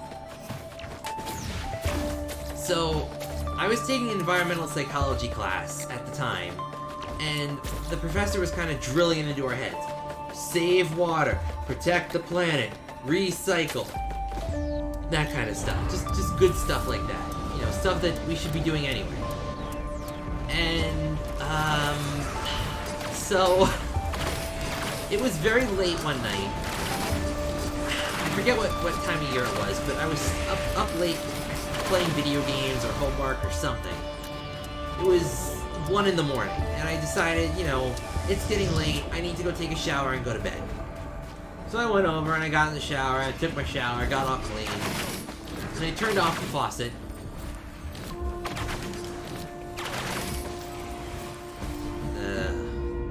Don't tell me that. I'll be listening for it next time I go there. So, I turn off the faucet, and the shower keeps running. The faucet is off, and the shower is still going full blast. So I think, okay, you know, I give it the it didn't do anything. I think, okay, maybe something's wrong. Maybe I'm just imagining things. Let me try again. So I turned it back on, and I back off. And it stayed running. So clearly something was wrong. I go, okay, here we go. And in my head I'm like, okay, what are my options? Option 1 is just go to bed, leave it running all night, and call maintenance in the morning. And then the other part of my brain was like, you can't do that! What about saving the environment? What about being kind and blah, blah, blah, blah, blah, blah. I'm like, okay, fine.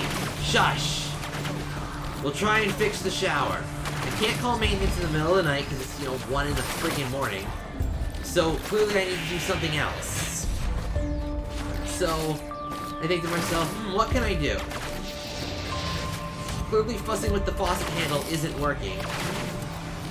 I have a screwdriver kit in my room. Let's fix the shower. Let's be plumbers. So, I went back to my room. Well, I dried off. And I went back to my room.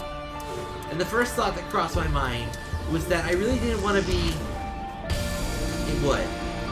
The first thought that crossed my mind was I really don't want to be fixing the shower completely naked in the middle of the night. Because, like, what if someone walks in on me? So, I grabbed my bathing suit, my tropical print bathing suit, and put on my shower sandals. Oh, this'll help.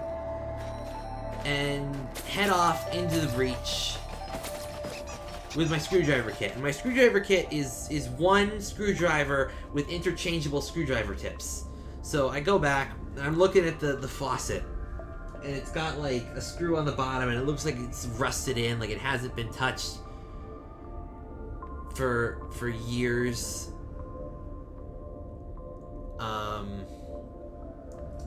And I stick, it's like, okay, I'll pick this screwdriver, and I stick it in, and it's like, no, it's really in there, it's not moving, it's not moving at all. All of a sudden I hear a very loud snap.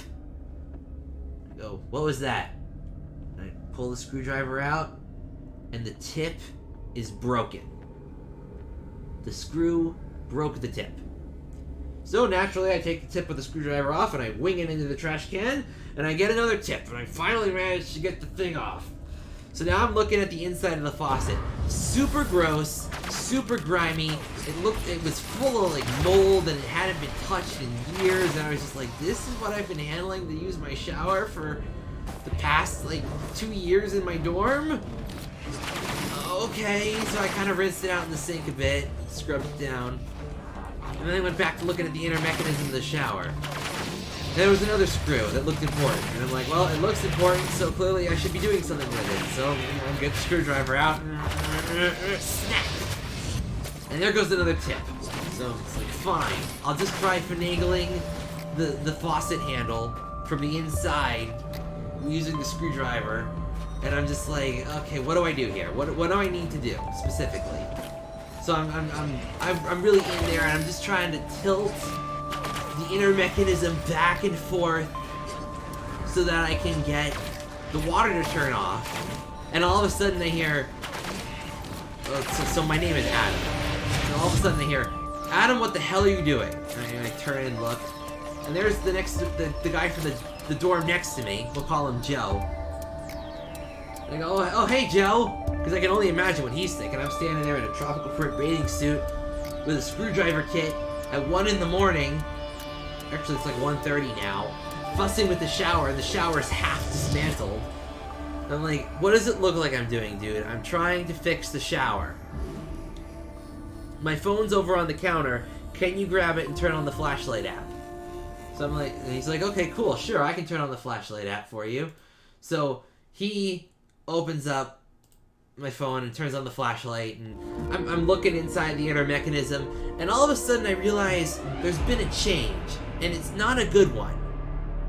The water has turned itself up to maximum temperature and will not go back down. And I don't know if you ever stuck your hand under like a maximum temperature shower before. It's not pleasant.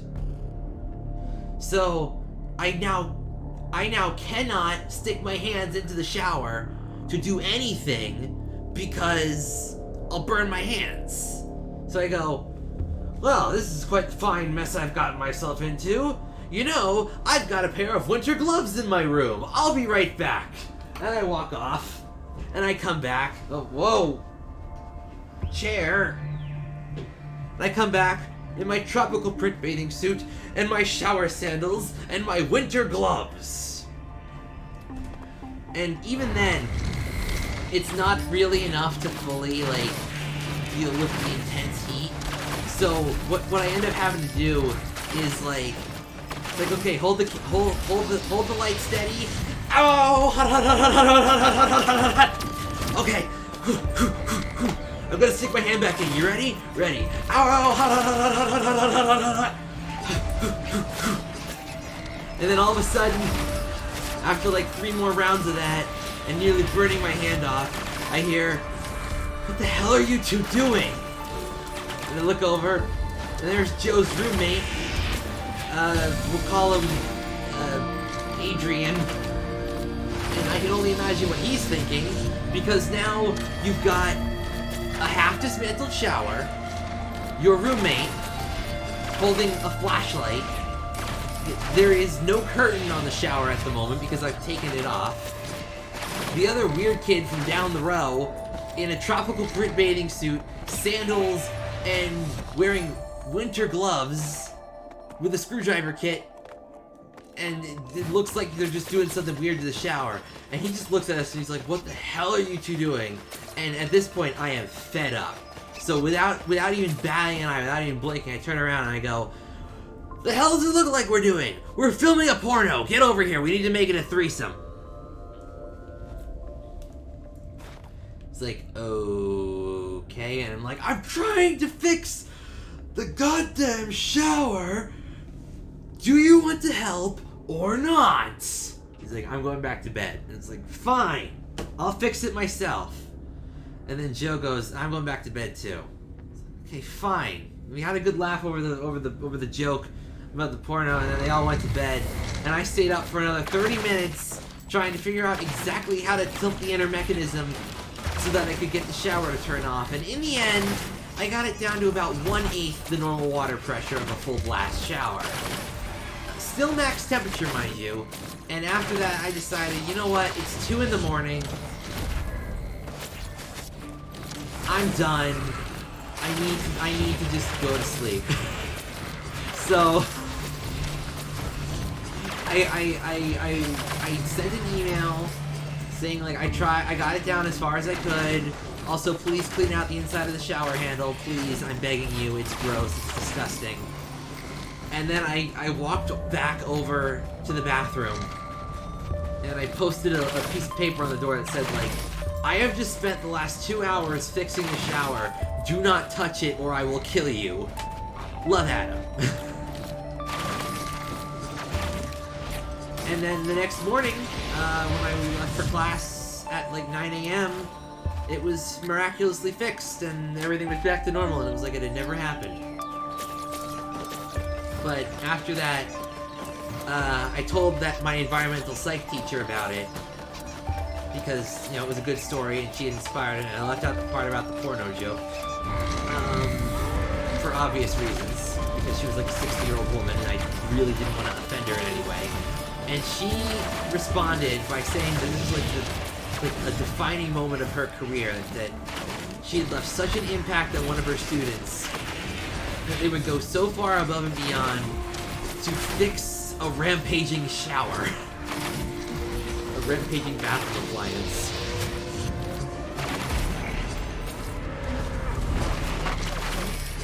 So that's the time that I fixed the shower and essentially earned the respect of a college professor. And oh boy, is it always a fun story to tell. It gets everyone laughing.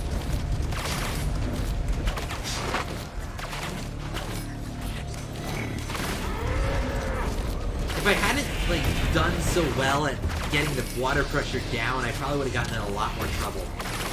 Because I got off scot-free for that.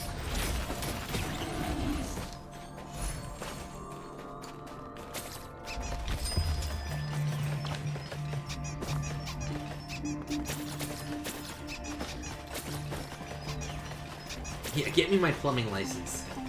I can be like Mario. "Hello! It's me! I break your shower!"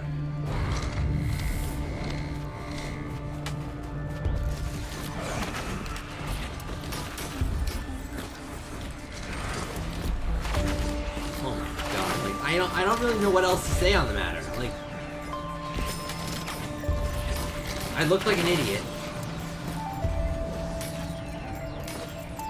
The one time I tried fixing the AC system in my dorm room, I spilled all the water that was inside it all over the floor. So I was trying to take the AC system out of my window because my college had a policy of, like, once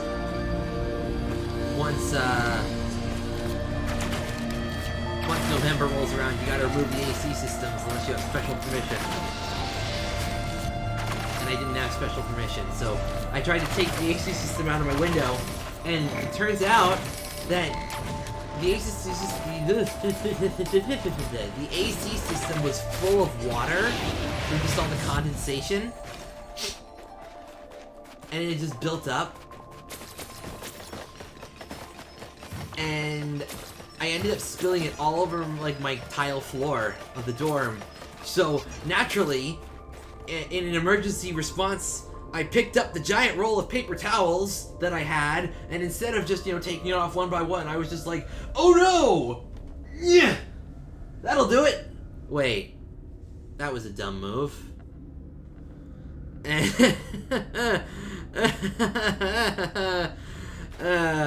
I wasted a whole roll of paper towels and did, like, nothing to the spill. So then I actually had to get out, the actual towels, and I don't remember if that led to the time that I found, something incredibly gross in the washing machine, but I never used that washing machine again.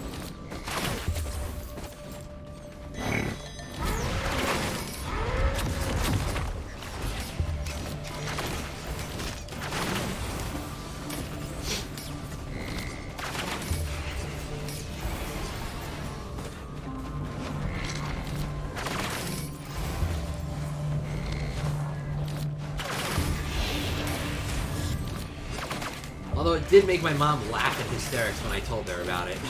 What I found in the washing machine. I was like... I was so grossed out by it. and honestly, it might be better to just leave it unsaid. Ooh, Hardlight Afterburner!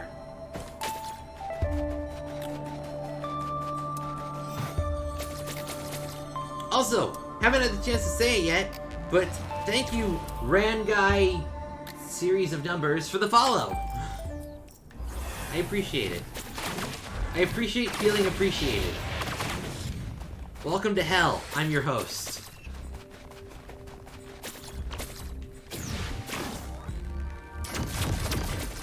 This is where we come to suffer. What do I want? What do I want? What do I want? What do I want? What do I want? Goat hoof. What do I want? Topaz brooch.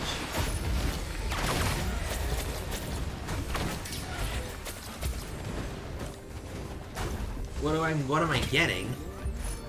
Topaz brooch.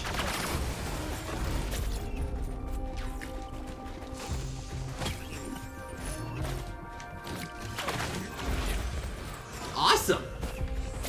This is going great.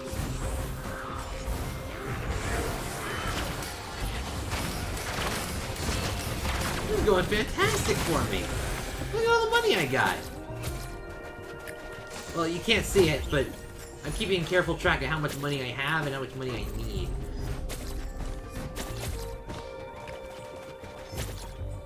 Crit goggles! Yes! More crit is always better. I have an 80%, 81% chance of critical hit now. If I could find a harvester site, I'd just be set for life. But the odds of that happening are so low. I never run into the thing I want when I need it. And I never run into the thing I need when I want it. You know what I mean? That's just how the cookie crumbles. Or I really want... Now, I was about to say I really want a cookie, and then I thought to myself, wait, we have cupcakes downstairs. Left over from my birthday last week. So no, I want a cupcake, and I want to go get a cupcake after I'm done with this. In half an hour.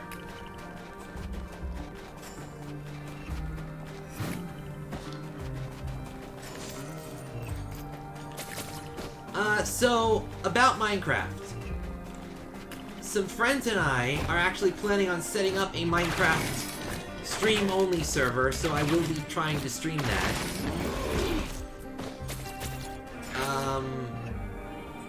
Oh, on the Realm. Yeah. I haven't really been on there much. I've been kind of busy with my new job. I just started this week. Today was my second day at work. I'm proud of what I do. It's gonna be tough, but I'm proud of what I do. I mean, right now so far it's been training. It's literally just been 2 days of training. But, it's going to be difficult, but rewarding work. What are you doing here? We are in the Arctic! There's no clay anywhere! Go away!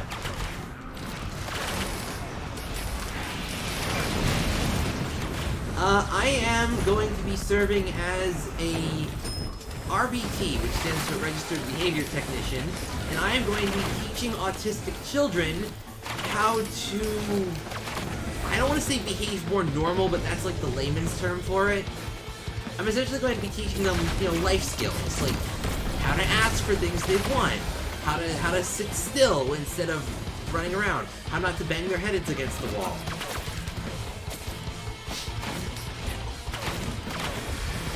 I don't want to ask how severe we're talking, but I've been working with autistic people for a while. In fact, technically, I've been working with an autistic person for my entire life. Me! Oh, nonverbal, huh? I've encountered a few nonverbal autistic people in my line of work. I found that they really do have their own language that you need to learn. It's amazing what they can really... Like, once you realize that even the nonverbal people have a language all their own, it really does just become miraculous on how much you can communicate with them. Oh boy, Siren's Call. Okay.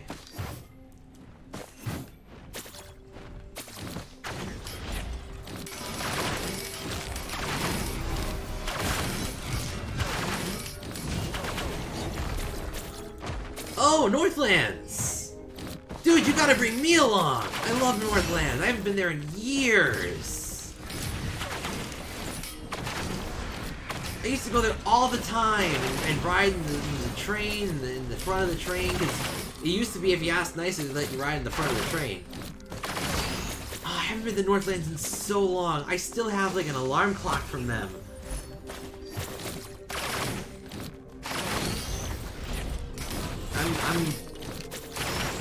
I used to go there all the time when I was little. You're gonna love it.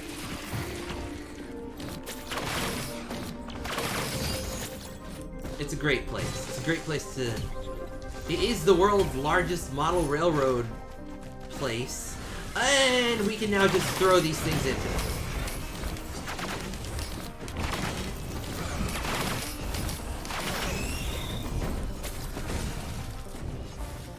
So, for those of you who are watching that aren't fully aware of what I'm talking about, there is a model railroad museum slash doll museum for one of the other people that works there, called Northlands, near where I live, in New Jersey.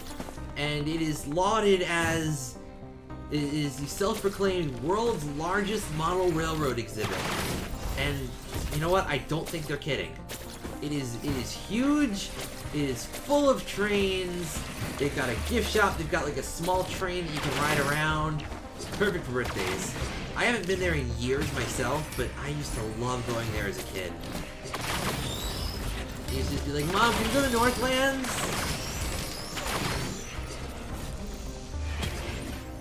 I'll tag along. Yeah, just let Lion know. Let him know. Just tell him.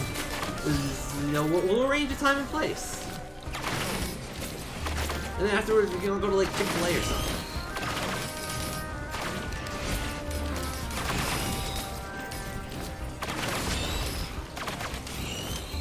Come on, give me a red, give me a red, give me a red, give me a yes!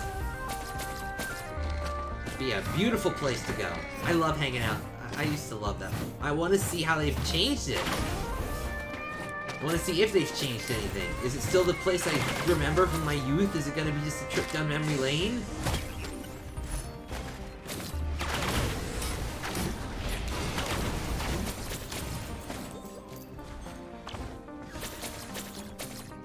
No, sure, like...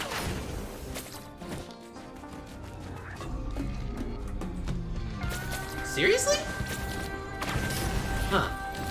Well... We'll say that in whisper chat later, so that no one finds out where I live. Kinda need that, I need that private. Can't risk giving that information away, you know? But yeah, I'd be happy to all of us hang out. Heck, we could do like a live session. I'll just get together and play Mario Kart or something. I don't know. Uh-oh.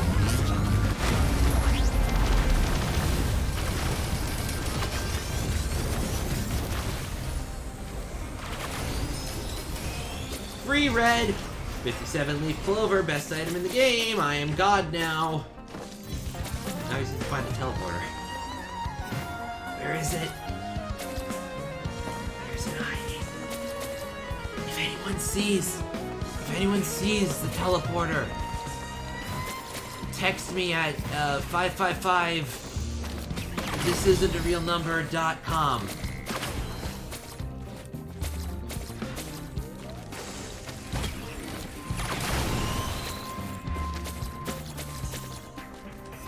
Okay, seriously, where is the teleporter?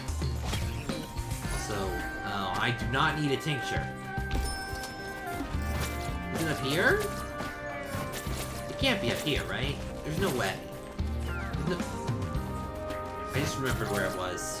It was all the way back down. I completely forgot about it fighting the worship unit. I'm so ashamed. Look at my foolishness. I knew exactly where it was and I just forgot. In my hubris, I have... Oh God!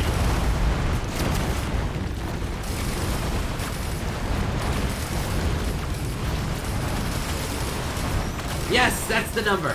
8675. I think I remember reading somewhere that, like, the people that had that phone number actually had to get their number changed because everyone kept calling it.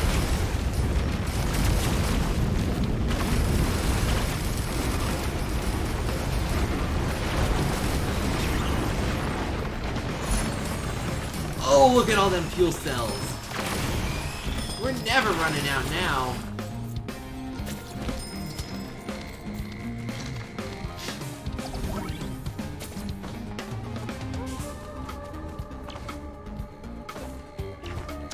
I mean, technically, there's no reason for all these extra fuel cells. And I should be able to ditch some. Well, I can't, technically. Yeah, whatever. I can deal with 5 stacks. I can't ditch all the extras because I can only ditch them in stacks of 10. Moon coin!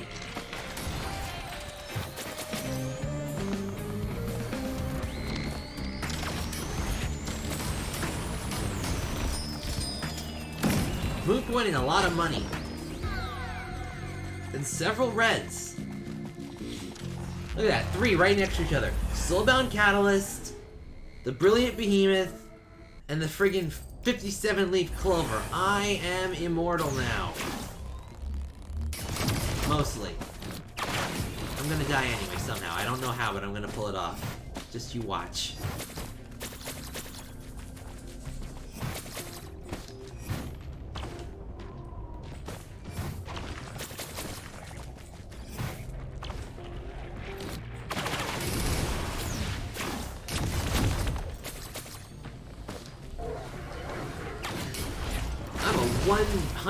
Huntress army. Someone think up a good quote.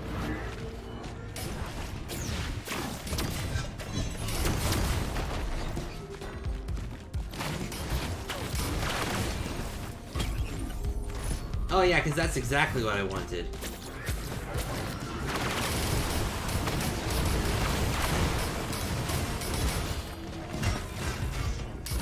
I see you over there, Elder Lemurian. I don't care for your presence. Please go away.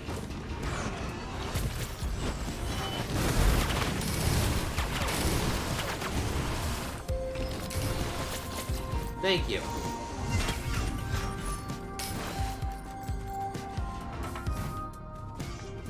ATG missile? Abso-friggin-lutely. And I just realized I picked up my second shield gen. That's bad.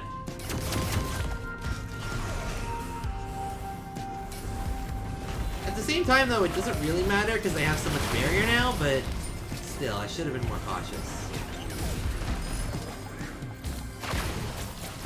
Oh no, I think my healing drone just died. That's a shame.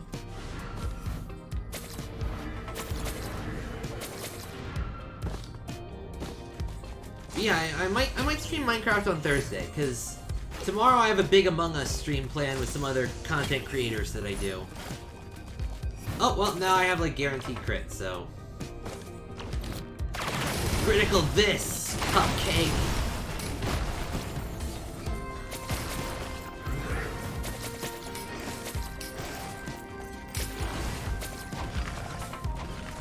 I was actually planning on maybe starting a show about, I was gonna call it Null Labs. Null Labs, specifically. And it was gonna be about just stuff in Minecraft that is, like, you think to ask it, but no one bothers to figure it out. Like, because I was taking a shower last night, and I was like, could you kill the Wither with an anvil? What can and can't you kill with an anvil? How can you kill the Wither? Can you drown the Wither? And it's like, I just had a bunch of questions and no answers. Like, you know what? I might do a show about this.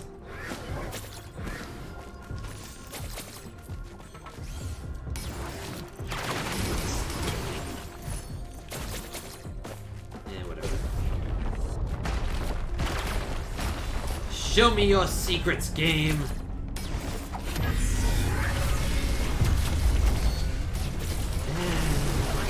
I'm not that good at Minecraft either. Well, I'm good at exploring. Like, if you need a desert temple explored, or if you need someone to raid an end city without alerting a single, or without getting hit by a single, whatchamacallit, shulker, I'm your guy. But, like, if you need someone to build you something cool, I'm a little bit less your guy. That doesn't mean I can't do it, it just means it'll take me a while. Besides, everyone usually criticizes me because I build almost exclusively with endstone. When I get the chance, at least. I like the design of it.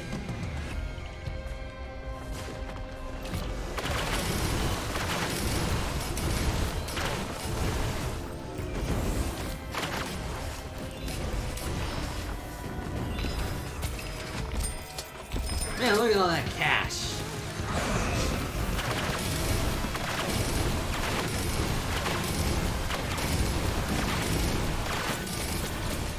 Let's use that cash to buy a thing. It was a good thing to buy. Now we proceed.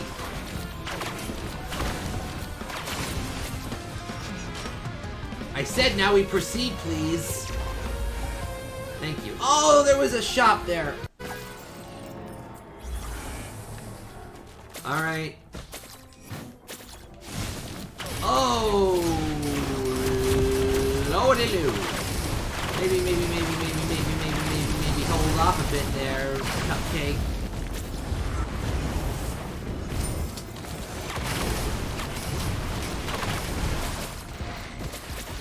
Any things that can knock over the edge?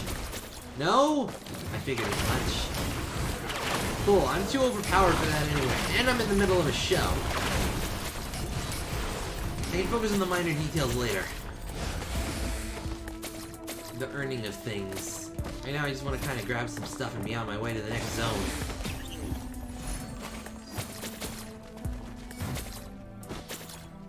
What I really want to do is direct.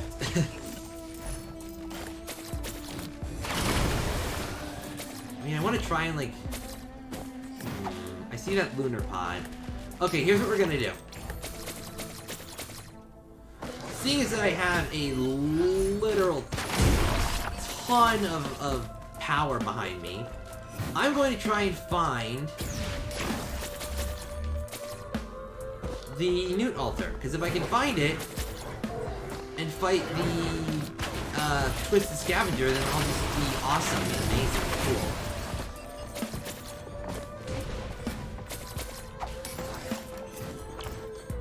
And I'll be a badass and stuff or whatever, I don't know. Oh, there was one here and it was dead. Okay.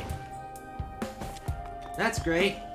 I love finding dead hermit crabs that try to not launch. Can someone explain to me why it's called a hermit crab when it launches mortars? Okay, where's the altar? It's not there, and it's not there. then it has to be over here. I think. I hope. I know! I see! I can see! Everything. Even you.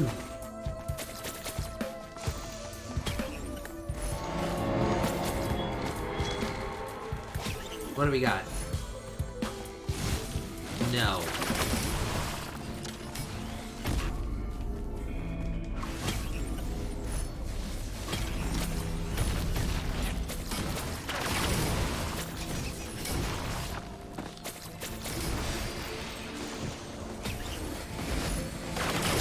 Right, the ice band, even better!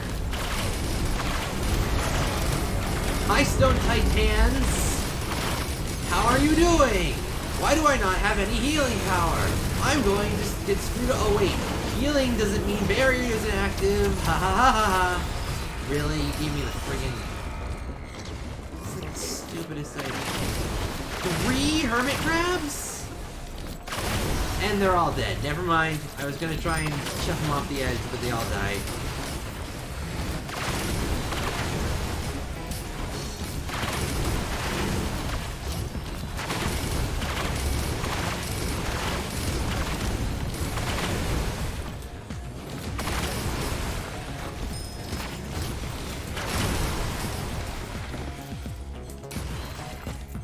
That sucks.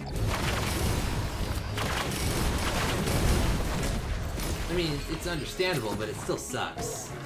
Look at all the money I'm getting! I'm rich! I have $8,000! $9,000! I'm a 10,000-aire!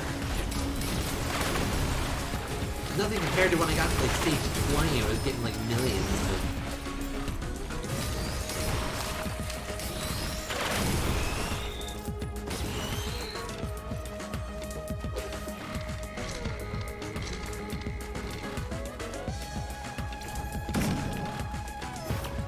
Stop. Let's maybe not waste all the glasses. Let's pick up some tri-tip daggers. It'll be worth, I swear.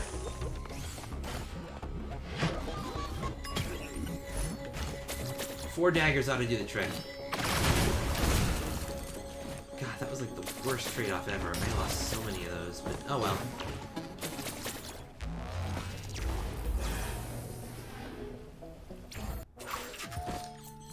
We'll make it work.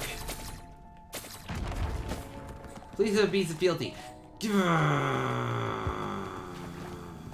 don't have a piece of fealty.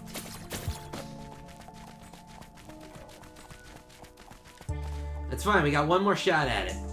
We got one more shitty shot. Shotty shot. However you want to say it. We got one more chance.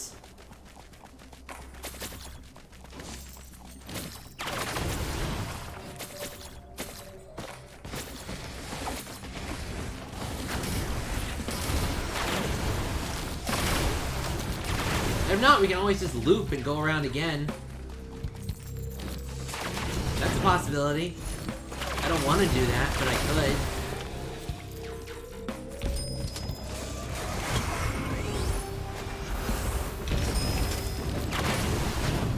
Look, it's like an infinite money machine!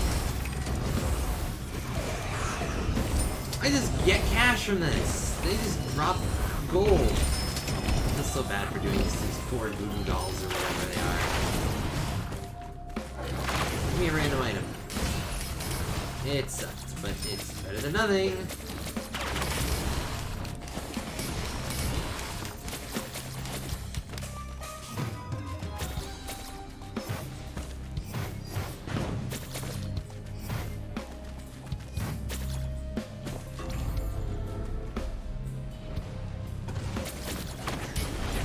Alright.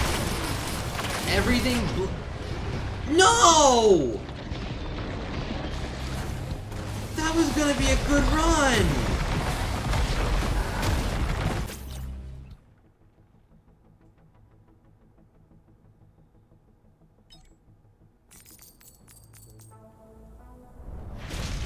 Stupid friggin' Malachite enemies!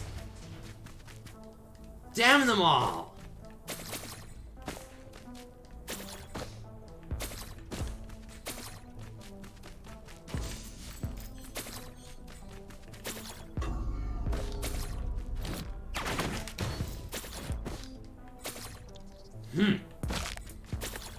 Now I'm grumpy.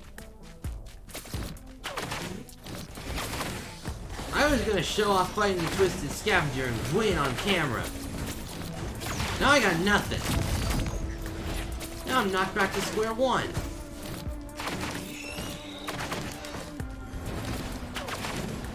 I don't know I have time to make it back there. Oh, we'll try at least. Gotta give it the old college try.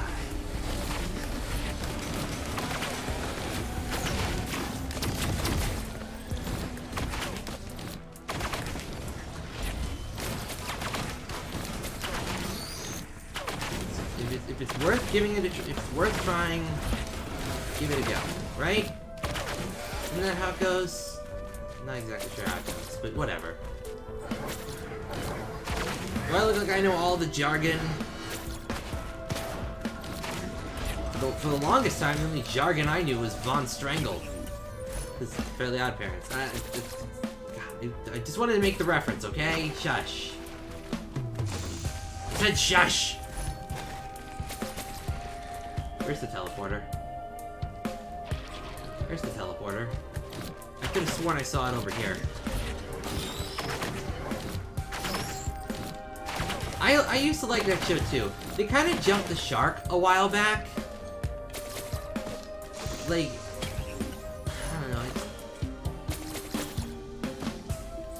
There's a lot of shows that just like are good, and then there's just that one moment where it's just like, you could have ended it on a high note. You could have quit while you were ahead and been one of like the most remembered best shows ever, but you decided to hold on to your greed and your monies, and you went a little longer, and look what happened.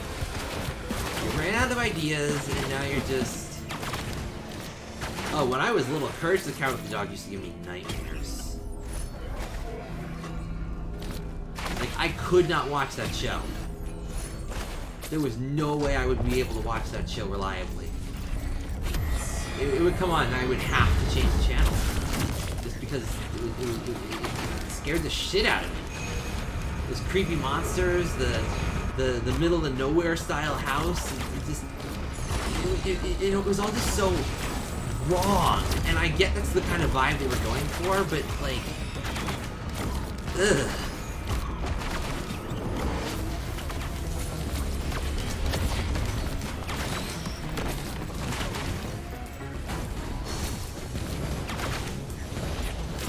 Like,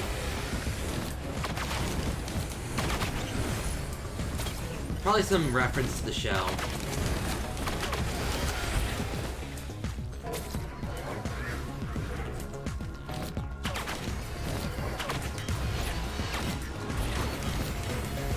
I only ever saw like 2 or 3 episodes of it.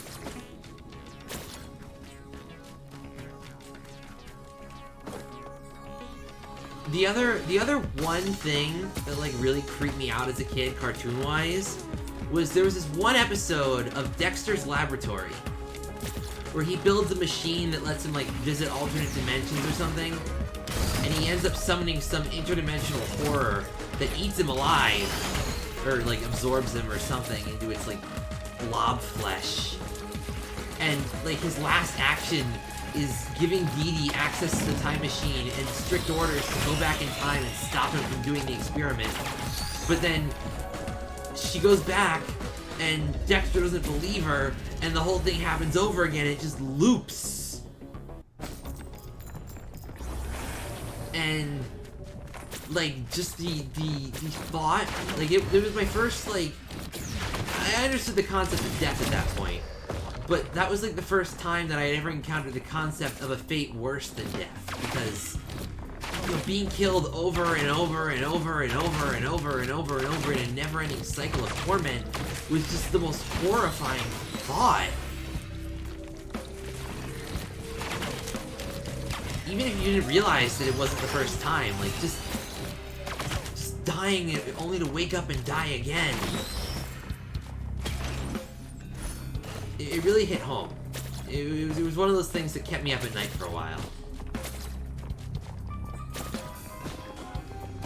For all I know, it might have been a fever dream episode. I've had plenty of things that I'm just like, I swear this happened, but it never existed. Like I don't know if you ever remember the show Wacky Races? I used to love that show as a kid. I could have sworn that there was an episode where Dick Dastardly actually won because he decided to play fair.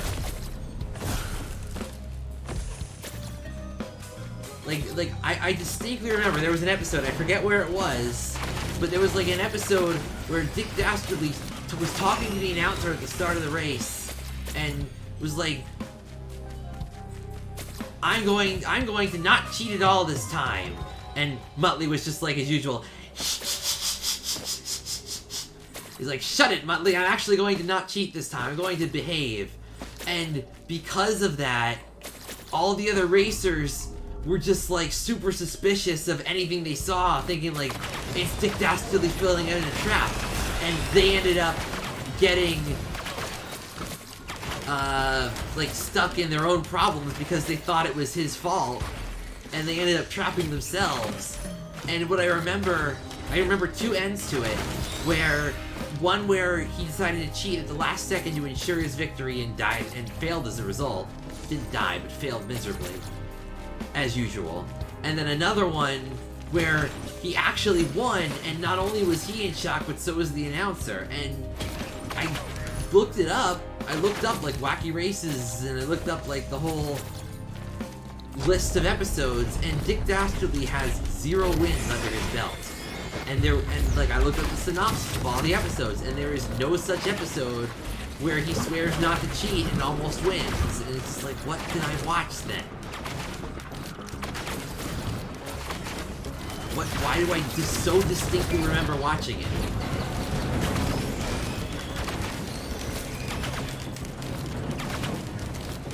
Similarly, there was like actually, the thing I did learn interesting while I was doing that research was that the guy who, I think it was the guy who voiced Dick Dastardly, like made an artificial heart or something that actually worked. Seems like a tinkerer as a hobby, which is awesome and amazing, and it just shows like how talented some of these people can be. Like, imagine being a voice actor and an inventor, and you build something that saves a life, and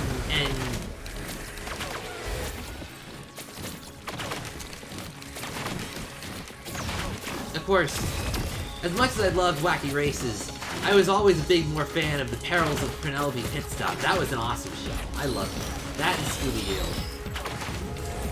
Those were like my go-tos in the morning on Saturday morning cartoons.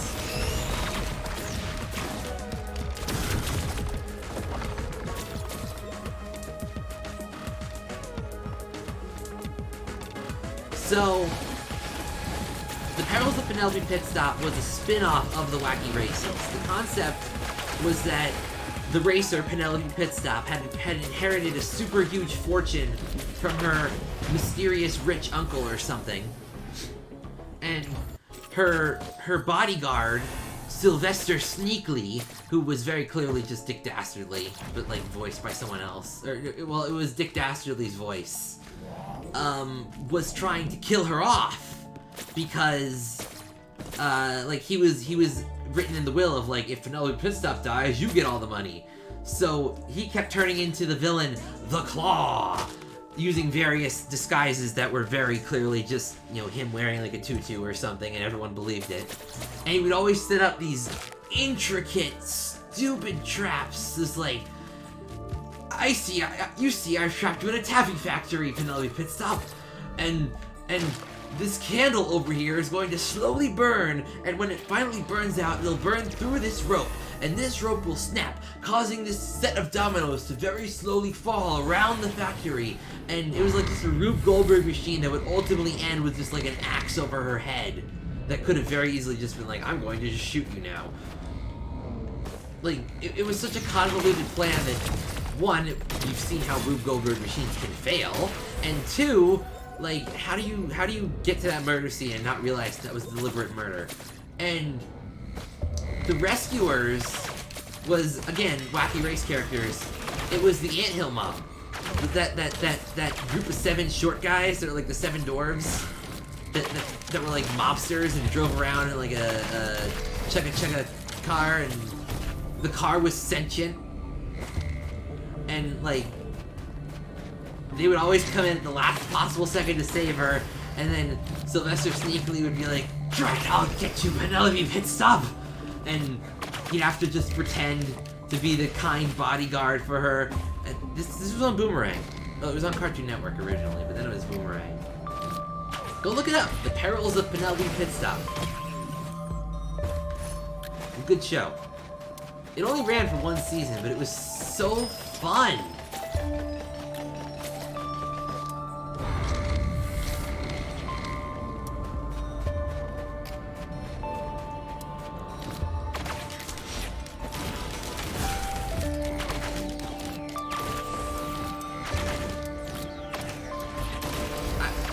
So I still remember the go-to was it was always in the 170s. 173 was Disney Channel.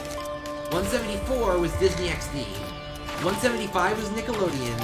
176 was Cartoon Network. 177 was I think it was like normally programming during the day and then Adult Swim at night, which I wasn't allowed to watch because I was young. And then 178 was, no.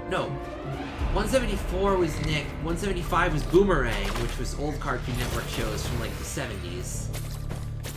176 was Cartoon Network, 177 was Adult Swim during the night, and, friggin' just random programming of like infomercials during the day. And then, late at night, and then 178 was Nicktoons. So, like, the older Nickelodeon shows.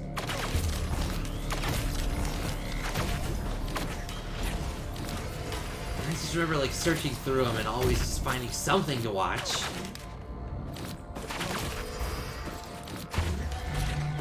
I never really watched Teen Titans. I don't know why.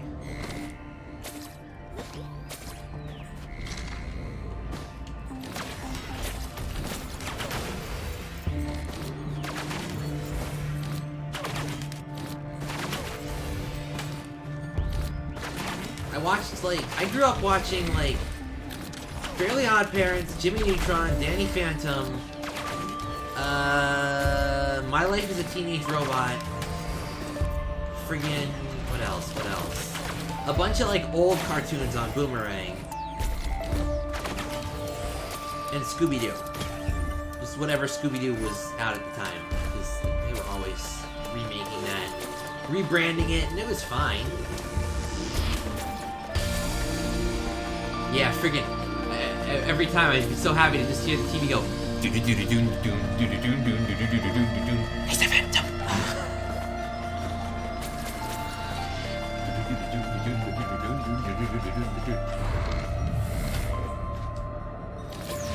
I love that show. That was awesome.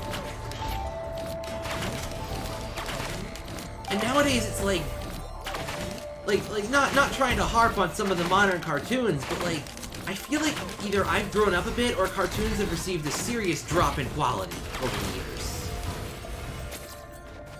Like, it's just what sells now instead of what's good.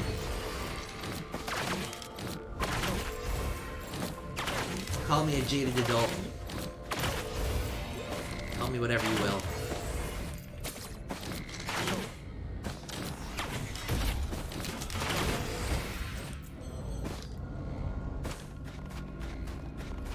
Rainbow monkeys? Do I want to know? I probably don't want to know. I'm gonna bet you,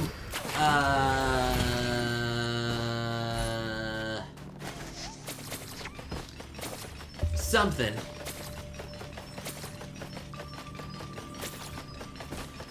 Oh, okay. I never watched Codename Kids, so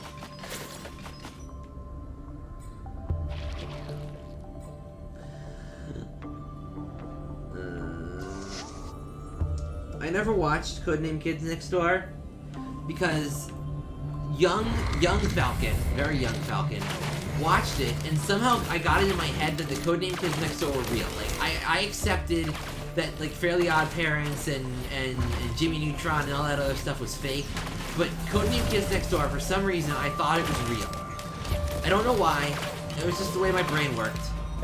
For some reason, I thought they were real, and somehow I got it in my head that the initiation rite for becoming a Codename Kids Next Door was just eating a hot dog. Like, that was like the initiation ceremony, because it was like, you know, they were kids. It's not like they could afford a fancy dinner or anything. So, for about 6 years, I didn't eat hot dogs, because I had seen the kind of missions that they went off on, and I knew that I wouldn't be able to survive a mission like the ones they went off on, because they were always risking their lives and whatever.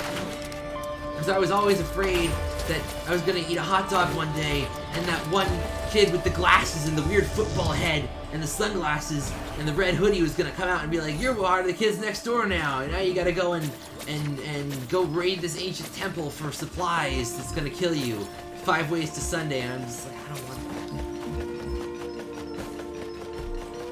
I mean, on top of the fact that just, you know, hot dogs are kind of like made out of just various things that aren't pleasant.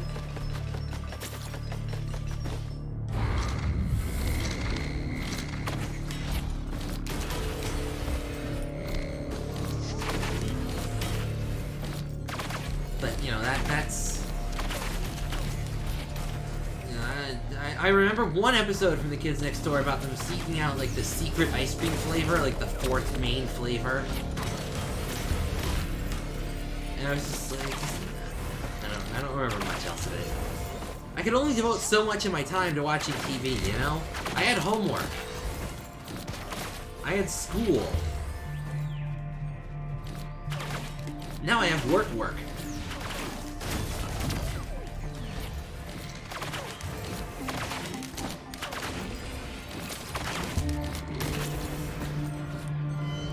And, like, I remember that, like, they were grossed out by the 4th ice cream flavor and that it was a yellow color. So I kind of pieced it together that it was, like, supposed to be a pee joke. But that just made it even worse. And they dissed Sprinkles in that episode. Like, how could I...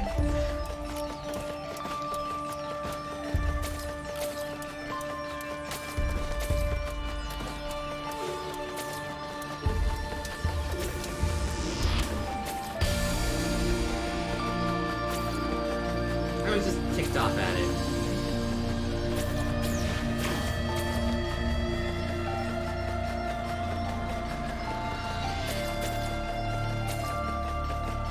Anyway, if you will spare me a moment, I need to check something real quick. Because I think... Hang on. I need to check something.